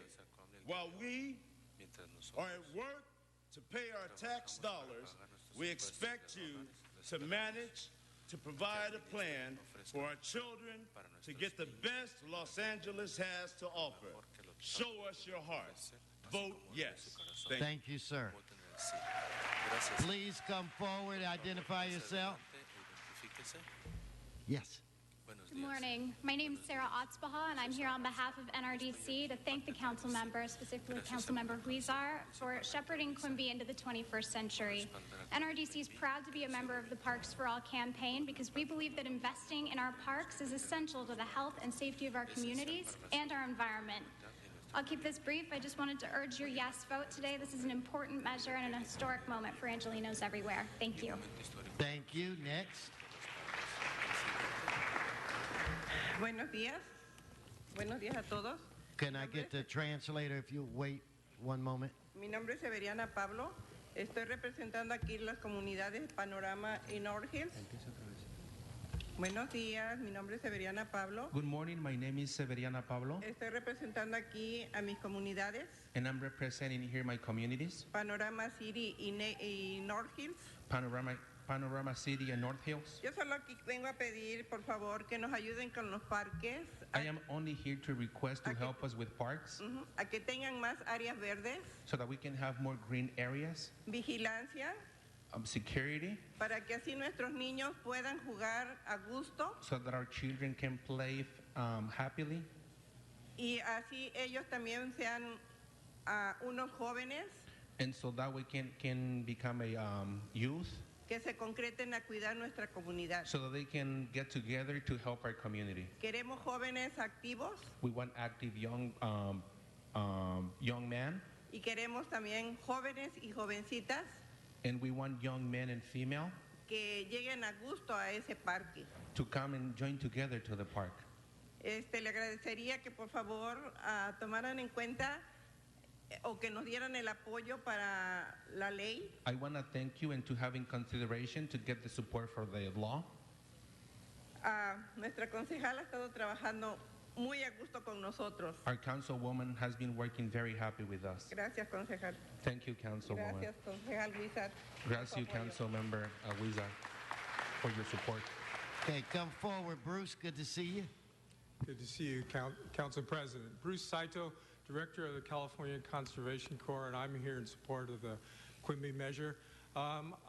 Council members Koretz, Council member Corian, Councilwoman Martinez, Council member O'Farrell, Council member Kern Price, Council member David Rue, Council member Robert Bloomfield, Council member Mike Bonin, Council member Gilberto Cedillo, Council member Mitch Englander, Council member Marquise Harris Dotson. We urge your support and yes vote on Quimby fee reform. Thank you. Yes, identify yourself. Hi, I'm Shona Ganguly with the Nature Conservancy, and I'll keep it really brief. Vote yes for the Quimby reform because it's important for nature in our city and for people. Thank you. No, thank you. Where's the translator? Maybe you should stay over there. Unless you like exercising. Go ahead. Muy buenos días, señores. Good morning, gentlemen. Estoy aquí representando un pequeño oasis que es Parque Jardín Unidad, I am here representing a small oasis park called Unity, donde los niños encuentran un parque limpio y un parque seguro y tenemos un campamento de verano de 7 semanas. where children can have a secure and clean park when children have a campment every 7 weeks. Yo no sé, señores, cuánto se gastan ustedes combatiendo pandillas y drogadicción.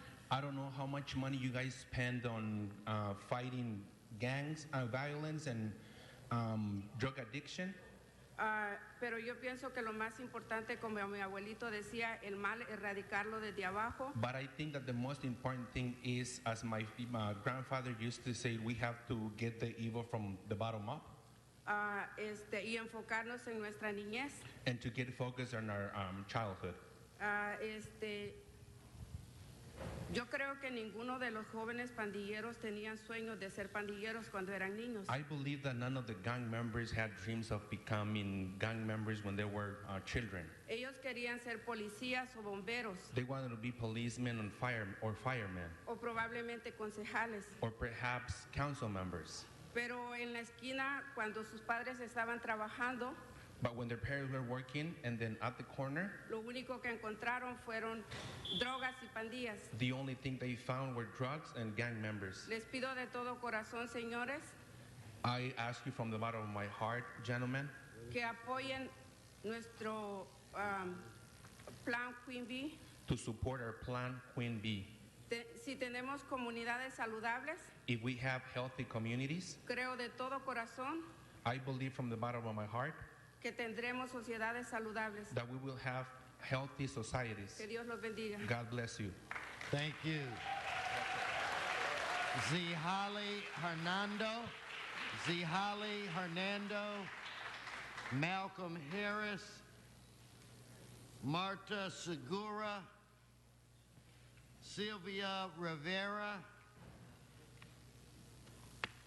Erica Della Merced. Yes. First, I would like to thank the members of the board for letting me speak here today. Hi, my name is Sigali Hernando. I am a student at Woodrow Wilson Senior High. I am here to talk about the lack of green there is in East and South Los Angeles, which is part of my community, El Sereno. I would like to see more parks in my community. I am very happy Wilson has Oscar Hills for many reasons. One being I am able to go and learn about the plants and trees there. I get to go on hikes on my own time and it's nice and peaceful. I feel like more people should have the privilege of going to a park or somewhere nice, somewhere there is lots of green and nature. And this is why we need more trees and plants to help not only my community but our environment and our home called Earth. Not only will it help us now, but think about the future and how better it would be. By helping us improve our plants parks, you would reduce crime and youth getting into trouble, and families being able to have a safe place where they can enjoy time together. This is why El Sereno supports Quimby reform. Please help us. Thank you.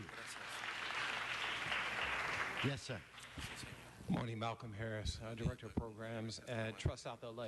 As a housing and land equity land trust in South LA, we know that both housing and parks are critical infrastructure and major determinants of our majority working class Black and brown communities' health and life expectancy.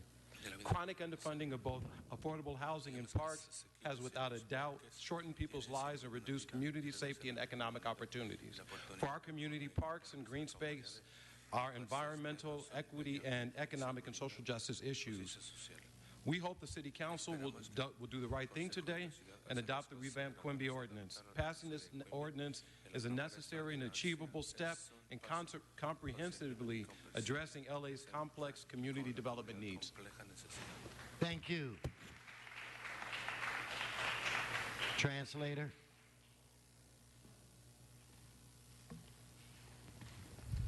Yes, ma'am. Buenos días. Good morning.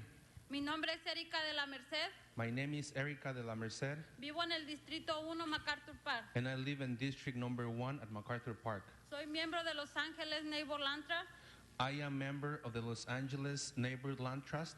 Yo apoyo las recomendaciones de la campaña Parque para Todos. I support the recommendations of the campaign for all. Yo visito el Parque MacArthur Park I visit the MacArthur Park, y el parque necesita limpieza y seguridad. and the park needs to be clean and safety. En el parque hay muchos fumadores de cigarrillo y marihuana. At the park, there's so many people smoking marijuana and cigarettes. Mi hija tiene 10 años y tiene asma y este es un gran problema para ella y la salud de nuestros niños. My daughter has asthma. She's 10 years old, and there's a problem for her health and our children. Apoyen sí a la reforma Quimby. Support yes at the reform Quimby. Necesitamos más parques limpios, seguros para nuestros niños, We need more clean parks and safety for our children. que son las futuras generaciones. They are the future of the generation. Necesitamos más espacios verdes We need more green spaces y que se mejoren las condiciones de los parques que ya tenemos. and to better the conditions of the park that we already have. Gracias. Thank you. Thank you. Next. Buenos días, mi nombre es Silvia Rivera. Good morning. My name is Silvia Rivera. Vivo en Koreatown, Distrito 1. I live in Koreatown, District Number 2. Soy miembro de Los Ángeles Neighbor Land Trust. I am a member of Los Angeles Neighbor Land Trust. Estoy aquí porque en mi comunidad no tenemos parques y los que hay necesitan demasiada limpieza y vigilancia. I am here because in my community we don't have parks, and the ones that we have need a lot of cleaning and security. Para todas las familias, esto sería un mejor futuro para los niños y las familias. For all families, this would be a better future for children and families. Vote sí a la reforma Quimby. Vote yes for the reform Quimby. Yo apoyo las recomendaciones de las campañas Parque para Todos. I support the recommendations for the campaigns for all. Por favor, sí a Quimby. Gracias. Please, yes on Quimby. Thank you. Good morning, Martha Segura, Council President, Council members. Thank you so much for having us all here today. As a former City Planning Commissioner, I recall when we all passed Healthy Plan LA, and it was a framework for ordinances like this one today. This Quimby revision is basically the teeth to Healthy Plan LA. And in order to make that a true plan for Los Angeles, this ordinance will create more equitable expenses in all parts of Los Angeles, across districts, and I urge you to vote yes as is. It'll generate tax receipts, it'll improve the value of properties, and it'll improve the value of buildings across Los Angeles, but more importantly, the focal point will be to improve the health of our communities, and it will leave a legacy. You will be able to leave a legacy that no other council member or council has left in the past that will impact the city quite as much as this one today. So thank you, Councilman Huizar and council. Thank you. Next speaker. Next speaker is Lydia Winak. Lidia Wina. She here? ¿Se encuentra aquí?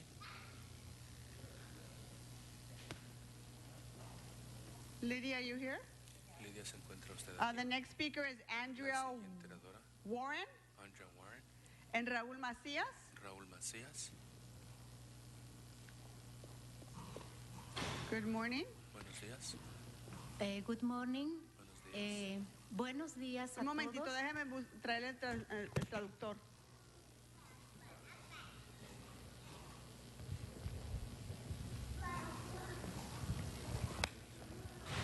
Mi nombre es Lidia Winak. My name is Lidia Winak. Vivo en la del distrito 13 I de la live in- unidad Parque. I live in district number 13 from the Park Unity. Necesitamos más áreas verdes. We need more green areas. También necesitamos la seguridad. We also need the safety. Necesitamos limpieza We'll need a lot of cleanliness. y mucho graffiti también. And there's a lot of graffiti as well. Yo apoyo la reforma Quimby. I support the Queen Bee reform. Voten por Quimby. Gracias. Vote on Queen Bee. Thank you. Thank you. Are you Andrea Warren? Good morning. My name is Andrea Warren. I'm a land use attorney with the law firm Alston and Bird. I first just want to say thank you so much to the city and to the staff for the hard work that went into this ordinance. I also want to especially thank you for the provision in the ordinance in section LAMC section 12.33 subdivision H that allows for expanded credits for those developers who want to take on the challenge of building parks and making those accessible to the public. And I just want to urge the city to make that provision to be effective as soon and as quickly as possible. Thank you so much for your time. Thank you. The next speaker is Raúl Macías, followed by Christine Rangel Siga Cristian Rangel and Raisha Johnson. y Rachel Johnson. Good morning. Good morning. Buenos días. My name is Raúl Macías. Soy Raúl Macías. We support the Queen Bee reform. At the same time, I want to tell you, councilmen, A los concejales. we need park for everybody, not for some. Para todos, no para algunos. And this is so important. I have the experience to work with Tengo la experiencia many councilmen, trabajar con muchos and concejales. all of them always Y todos ellos try to siempre make the tratan best. de hacerlo mejor. My councilman Cedillo, thank you for your strength. My champion, Gracias. Jose Wizard, José thanks Huizar. for, and my superhero, Y mi super- Bishop Faro, please Ferro, gracias, support us. por favor. We need your help. Thanks. Necesitamos ayuda. Gracias. Are you Christine Rangel? Yes. Good morning, members of the council. I'm Christine Rangel with the Building Industry Association. I speak on behalf of the organization. We support parks, which is why we support the increased radii and the broadened parks definition. However, there are some troubling portions of the ordinance that, left unrefined, will cripple the housing market and worsen the affordability crisis for Angelenos. LA shouldn't have to choose between parks and housing. We can have both if only the right steps are taken, and these are small amendments. Number one, we encourage that the effective date be moved at a minimum to 120 days following adoption. Two, projects that have submitted applications or have pending applications already in the pipeline prior to the enactment of this ordinance should be exempt from the new fee structure.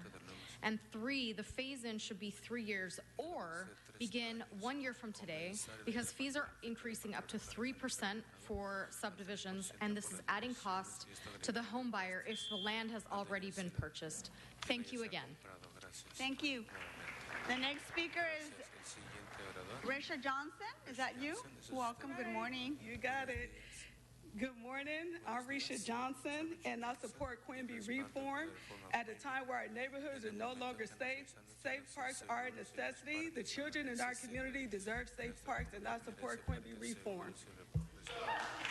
Thank you.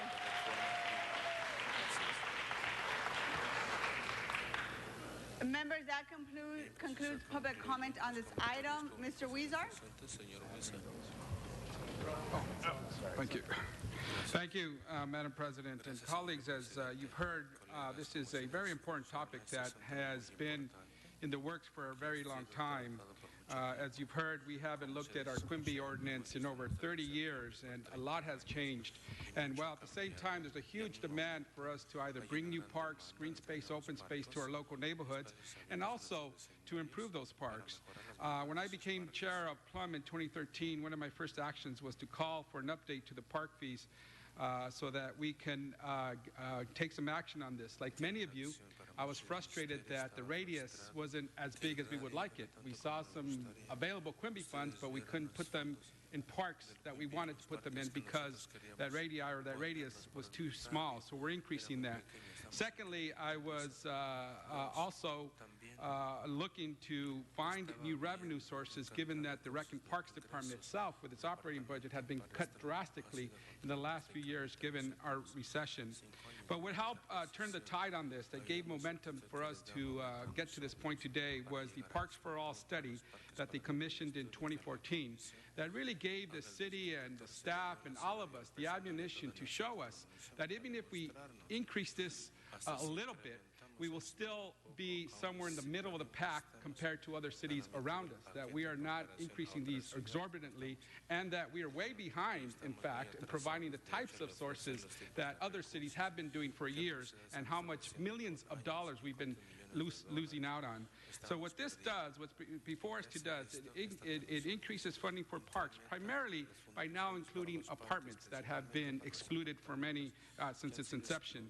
It updates credits for developers who build recreational facilities on site. So even on site, we will be encouraging more parks, more open space, more green space. And it makes specific exemptions for affordable housing development. Currently, if you're building a condo and you build a few affordable housing units in that condo structure, you're exempt completely. We're changing that so that now condos and apartments, if you build some affordable housing, you will be exempt per affordable housing unit, so that will encourage condo and apartment developers to build more affordable housing. So I think what this does is not only help us update an ordinance that hasn't been looked at in a long time, but it's helping to address some inequities that came about, whether directly or indirectly, with our current system. And I'm very happy to say that, and I appreciate the participation of CCA and the Chamber and others from the development community for their support. This is something that's been in the works for 3 years of analysis, public input, debate, stakeholder meetings. I went through the citywide planning commission and Plum. I want to offer, and we have offered one amendment today, and it has been circulated. It is asking that the effective date of the ordinance move from 60 days to 120 days. That has been requested by several stakeholder groups, and we think that is a fair way to move forward. This is a simple change that allows for more time to inform those who will have to pay the fee as to the changes that are forthcoming, so that they can make any adjustments to their financial plans. And certainly some of us have been aware of this for 3 years, but it's right that once we establish this as a law, we will give time for people to adapt. And also, for the same reason, we have asked the planning department to communicate with the development community to be clear with them about when grandfathering will happen and how to be sure their project submittal meets the grandfathering deadlines. The planning departments, with their representatives here, have assured us that they will be working with the development community to make sure that happens. And last but not least, I also want to thank not only the planning department, but the City Rec and Parks Department, Mike Schul. We have President from the Commission here today, Ms. Kotsoris. Thank you for your advocacy. And at the end of the day, we hope that through this action, we are estimating that we will have an additional $30 million available for new parks or to improve our parks. That's on top of what we receive now.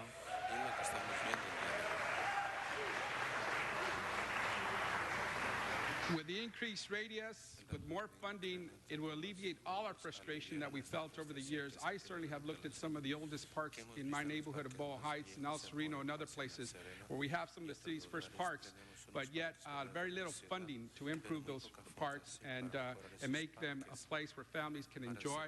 After all, this not only is parks provide healthier Angelinos, it provides us a place to come together as a community and keep doing what we're doing as a city, and that is to continue being one of the most diverse cities in the world and yet getting along at our local public spaces. So thank you so much, and urge for an aye vote on this. Thank you.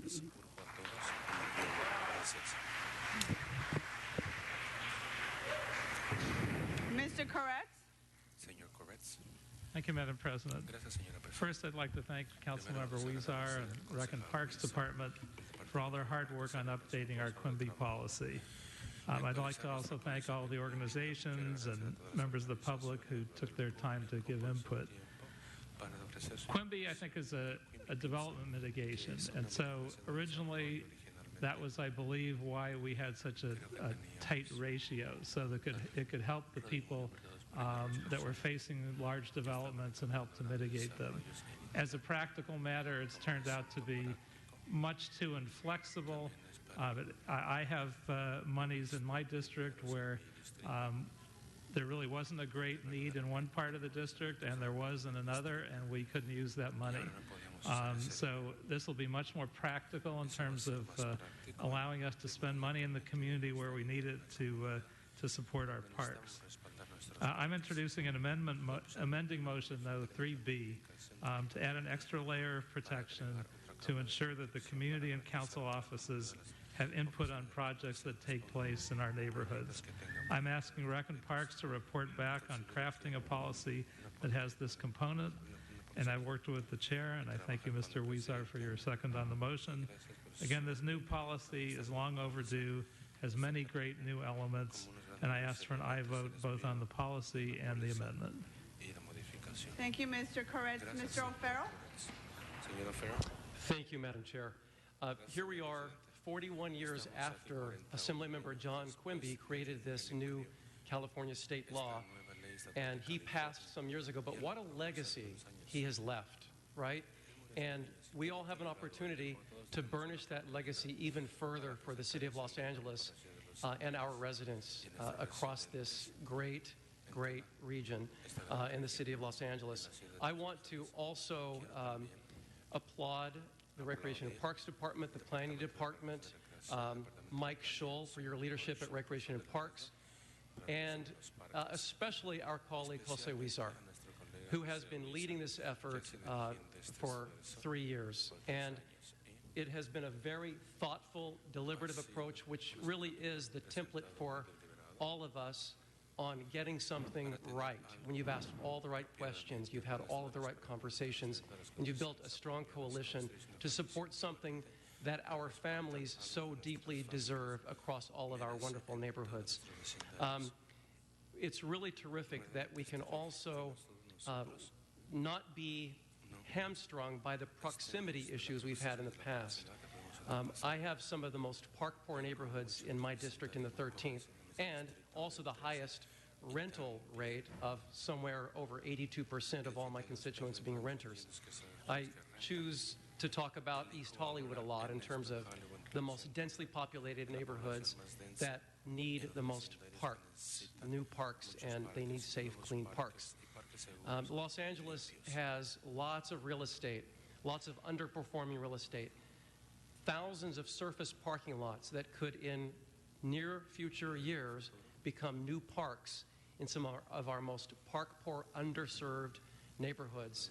And that will be our legacy for supporting this wonderful measure. I also want to underscore the incredible stress and duress Recreation and Parks, our department, has been under for many, many years, as long as I've been aware of civic life as a public servant since 2002, how they survived through the recession, how they've struggled for maintenance funds and staffing, and how to keep their arms around their incredible portfolio, ranging from dog parks to golf courses, and how they have struggled forever to just make sure that they can stay focused on their core mission, and that is to serve families across Los Angeles.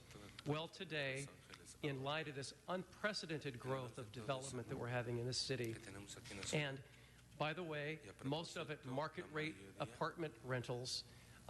We have landed on this very reasonable, middle-of-the-road approach that puts us commensurate with other California cities who have been doing this already. So this, I would say, arguably is a once-in-a-generation opportunity to improve our park system in the city of Los Angeles.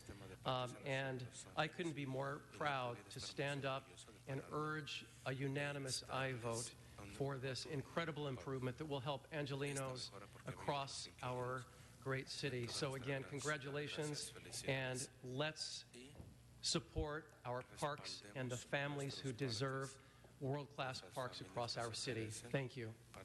Thank you, Mr. O'Farrell. Next speaker, Mr. Harris Dawson. Thank you so much, Madam Chair, and I just want to rise and congratulate my colleague, Mr. Jose Huizar, who's put his shoulder to the grindstone many years ago to update this policy to make it more equitable to all the organizations that don the green T-shirts and have been to hearing after hearing and started knocking on my door, I think, the day after I got here on the City Council. We want to thank you for the work that you've done. I think we struggled a little bit with this policy, and we're going to be proudly support it today. But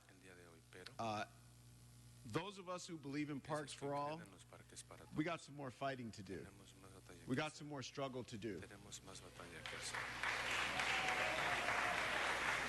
Because this goes a long way to correct inequity, but it's not quite equity yet.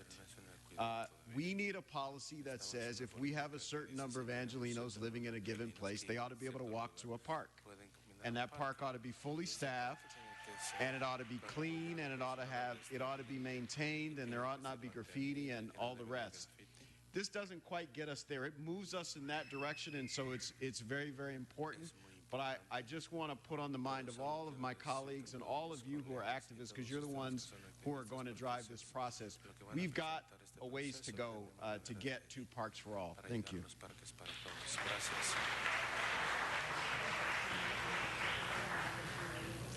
Mr. Cedillo. Members, let me thank you for being here, and let me thank the audience for being here. Thank you for your collective leadership. It is true, and I am simply speaking to the choir and reiterating what everyone has said. We have a parks crisis. We have a public space crisis. And we should model ourselves after the great cities of the world. We cannot be a great city if we do not have great public space. And so we have to envision that, then we have to plan that, and then we have to vote for this to execute that. This is a first step, as my colleague has said. But we have a series of crises. We have a homeless crisis. We have a housing crisis. We have a public space crisis. And so we have to think of all these together and think that it's not one or the other. A great city does not make these concerns compete against each other, but rather works to resolve them coherently in one broader vision and one broader strategy. So I'm very excited to return and to be back to advocate for this. I will say to all of you, my dear colleagues, I covet your circumstances, because my district, I believe, is the most park poor. My district is, I believe, the most dense. My district is the most deserving and the most in need.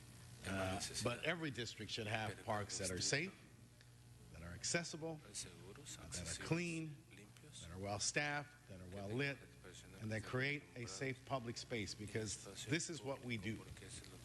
Our duty and our job to each and every one of you is to make sure that outside of your personal life, in your personal sphere, that you have a place that is safe and that is secure for you and your families, and we should do no less. I ask for an aye vote. I thank you.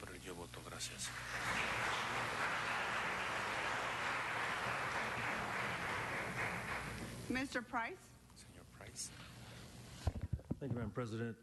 Members, I'm just so proud to stand shoulders to shoulders with you around the Horseshoe and the community come out to support the real expansion of our park program. We know how important parks are in our community, and we could certainly argue who's got the fewest parks. I would invite you to look south of Slauson, and you'll see very few green spaces. And so while we're excited to have committed almost $38 million over the past 3 years to improving parks, I think we created 3 pocket parks, but we improved the vast majority of parks in the 9th District. As Senator Cedillo suggested, it's still not enough.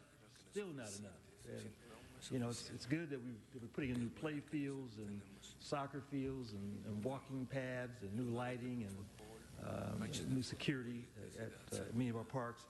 But if we don't have money for programming, it still doesn't help. We want to buy the uniforms and provide equipment and have coaches so that kids can really enjoy and experience the benefits of open space and being in the parks. And so we think that this legislation does go a great deal towards addressing that concern. Certainly underscores the commitment I think we have on this council to make sure that there's equity in our park space. We appreciate the leadership from the Department of Parks and Recreation and the Board of Commissioners with their commitment to follow through on that. And this is going to be another tool that will help us achieve the kind of parity and equity that's so important in all of our communities, especially in those areas that have been neglected over the years.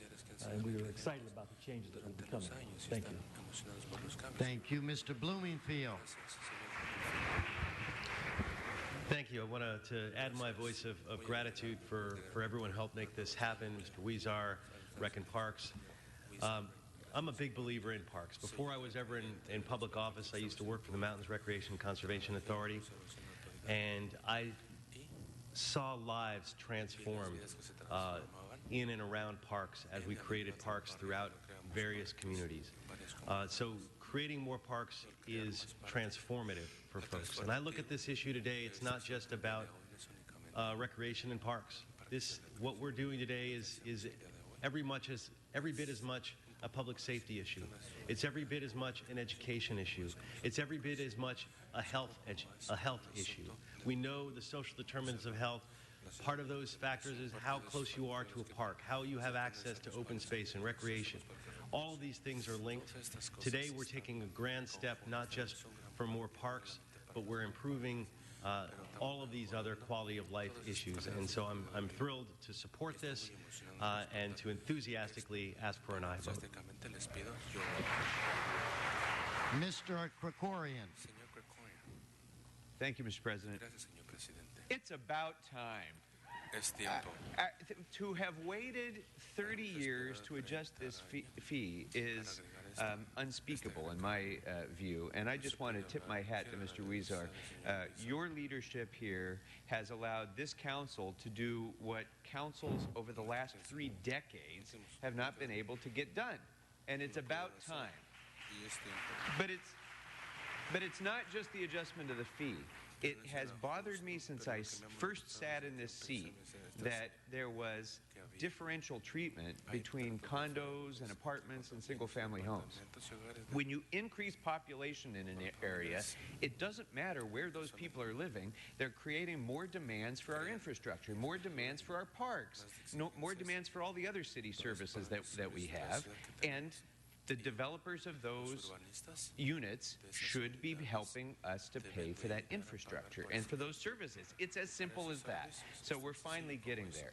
And I also want to take one moment to thank my assembly member, Adrian Nazarian, who initiated state legislation to clarify that the interest that's paid on Quimby fees can also be spent more freely by us in providing those sorts of parks improvements. It's made a big difference in my district and elsewhere in the city.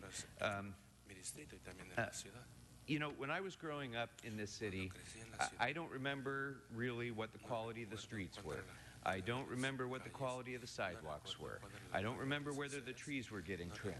But I sure remember growing up in my park. And I sure remember the people who served me in that park as a kid.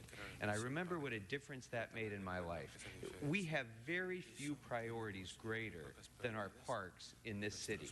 And yet, we also know, and I know more than I wish I did as budget chair, what our parks have endured since the economic collapse. The cuts that recreation and parks have taken have been devastating. So this is an important step forward in terms of funding our infrastructure, funding our capital improvements, funding those sorts of things. But Mr. Harris Dawson gave us a call to arms that I hope you were all listening to, because it's not just investing in new parks. It's making sure that the ones that we have work. It's making sure that we have people in those parks taking care of our kids. It's making sure that the things that need repair get repaired. It's making sure that we have actual grass growing in the fields. It's all of those things that we have been underfunding for years. It's going to take continued effort. This is a crucial step forward. But your advocacy for more funding for our parks from all of our sources is going to be essential to future generations of young people. And so congratulations on this step.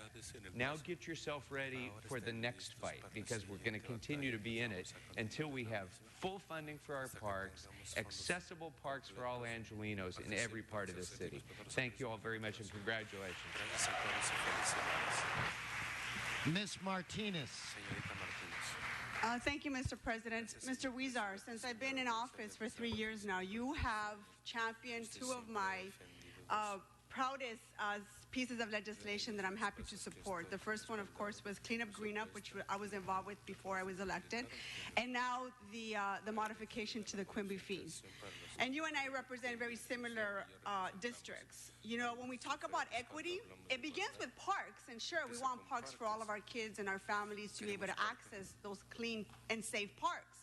But it also is about equity, and equity to me means that we correct the wrongdoings of poor planning that have existed in some of our districts for many, many, many decades.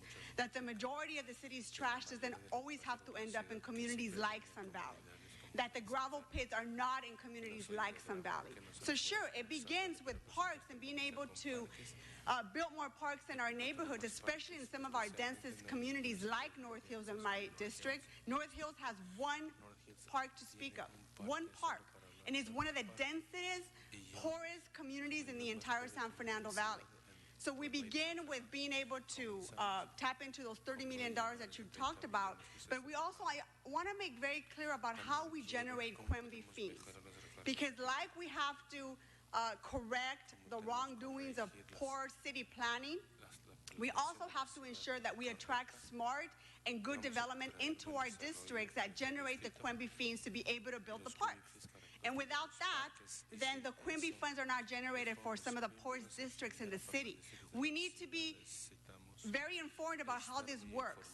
I support the modifications to Quimby fees, but I also support good development in some of our poorest neighborhoods, Mr. Harris Dawson, that we attract those good developments, that we're attracting the good planning decisions for our districts, because our districts are some of the most underserved districts in the entire city of Los Angeles. We need to correct that. And we need to ensure that when we fight for good development projects, like light rail on Van Nuys Boulevard, which is going to transform the heart of the San Fernando Valley in my district, that we're also fighting for these funds so we can have access to clean and safe parks, because our children need parks today, not tomorrow. So I'm happy to support this, Mr. Huizar. Good job, and I'm always happy to call you a friend and a colleague. You've championed some of the most important pieces of legislation that really matter and will transform my entire district for decades to come. Thank you. Mr. Rue. Thank you, Mr. President. I just wanted to rise and support and join the chorus of support. And I really want to thank your leadership, Councilman Huizar. This is a proud vote to cast my vote on and support. And, you know, as the council member who has the fortunate opportunity to represent Griffith Park, Runyon Canyon, many of our most famous and largest parks in the city of LA, even though that's still not enough, we need more parks in every part of the city. We have a tremendous lack of green space, and what you're doing here today, what we're doing here today, is a tremendous step forward. But as we all know, during the bad budget crisis, and whenever we're having bad times, the first things to always get cut are parks, libraries, our community centers. And when we start recovering, often the last things to get funded are parks, libraries, and community centers. And what we're doing here today is changing that. But this is still not enough. And, you know, everyone who's come and joined us in the council today, I know we're not going to stop here. I know in November there's another ballot measure, Measure A, which will help support to create more parks. Because we want a fully vibrant and integrated city that has lots of green space, that has lots of urban forestry. So I am full-hearted in support to cast my vote. Thank you, Councilman Huizar, for your leadership on this matter. Thank you. Mr. Huizar. Thank you, Mr. President. And, you know, Mr. President, this is a moment we, as a council, could be very proud. It's been stated that how long it's been since we looked at this policy, and this is something that's really going to change the lives of thousands, if not millions, of Angelenos. And this is a council that's not afraid to take on some of the toughest issues facing the city, whether it's homelessness, DWP reform, and now Quimby reform. This is a proud moment that I'm happy to say I'm part of this council and my colleagues. You all have been tremendous in really working hard these last few years to make some critical changes and not being afraid of tough issues just like this one. So thank you so much to my colleagues and to you, Mr. President. And certainly I want to thank Parks for All, because every time there's a, give yourselves a big round of applause.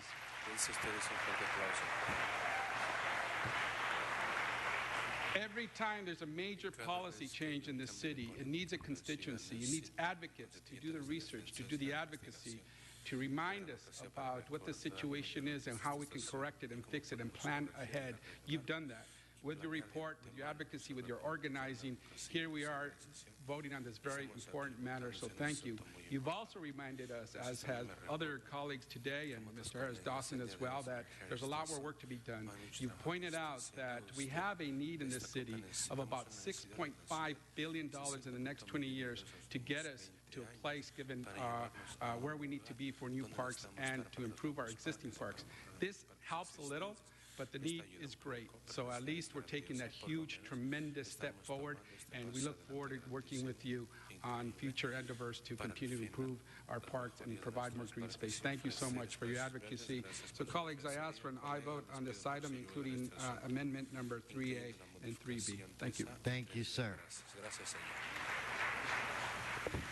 Mr. Huizar, this is one of those items where everything that can be said has been said, but I want to look you in the eye and say, well done. Well done. Let's prepare to vote. Let's open the roll, close the roll, tabulate the vote. 14 ayes. Let's approve.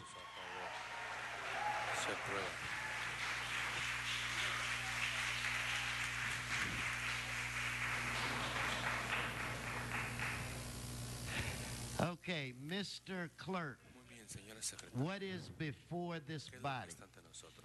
Mr. President, Council has motions for posting and referral. Before we do that, let me look to Mr. Bloomingfield. Requested items 25 and 29 be sent forthwith. Without objection, so ordered. Okay,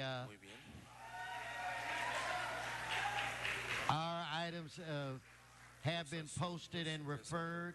The desk is clear. Announcements, members, announcements. If all in the chambers could rise and please be quiet for our adjourning motions. Let's be respectful now.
rise for adjourning motions. I'm going to look to my right side, Mr. Krikorian's side. Any adjourning motions to my right? I am now looking to Mr. Harris Dawson's side, Mr. Blumenfield's side. I do not see any adjourning motions. With that said, members, this council meeting is adjourned.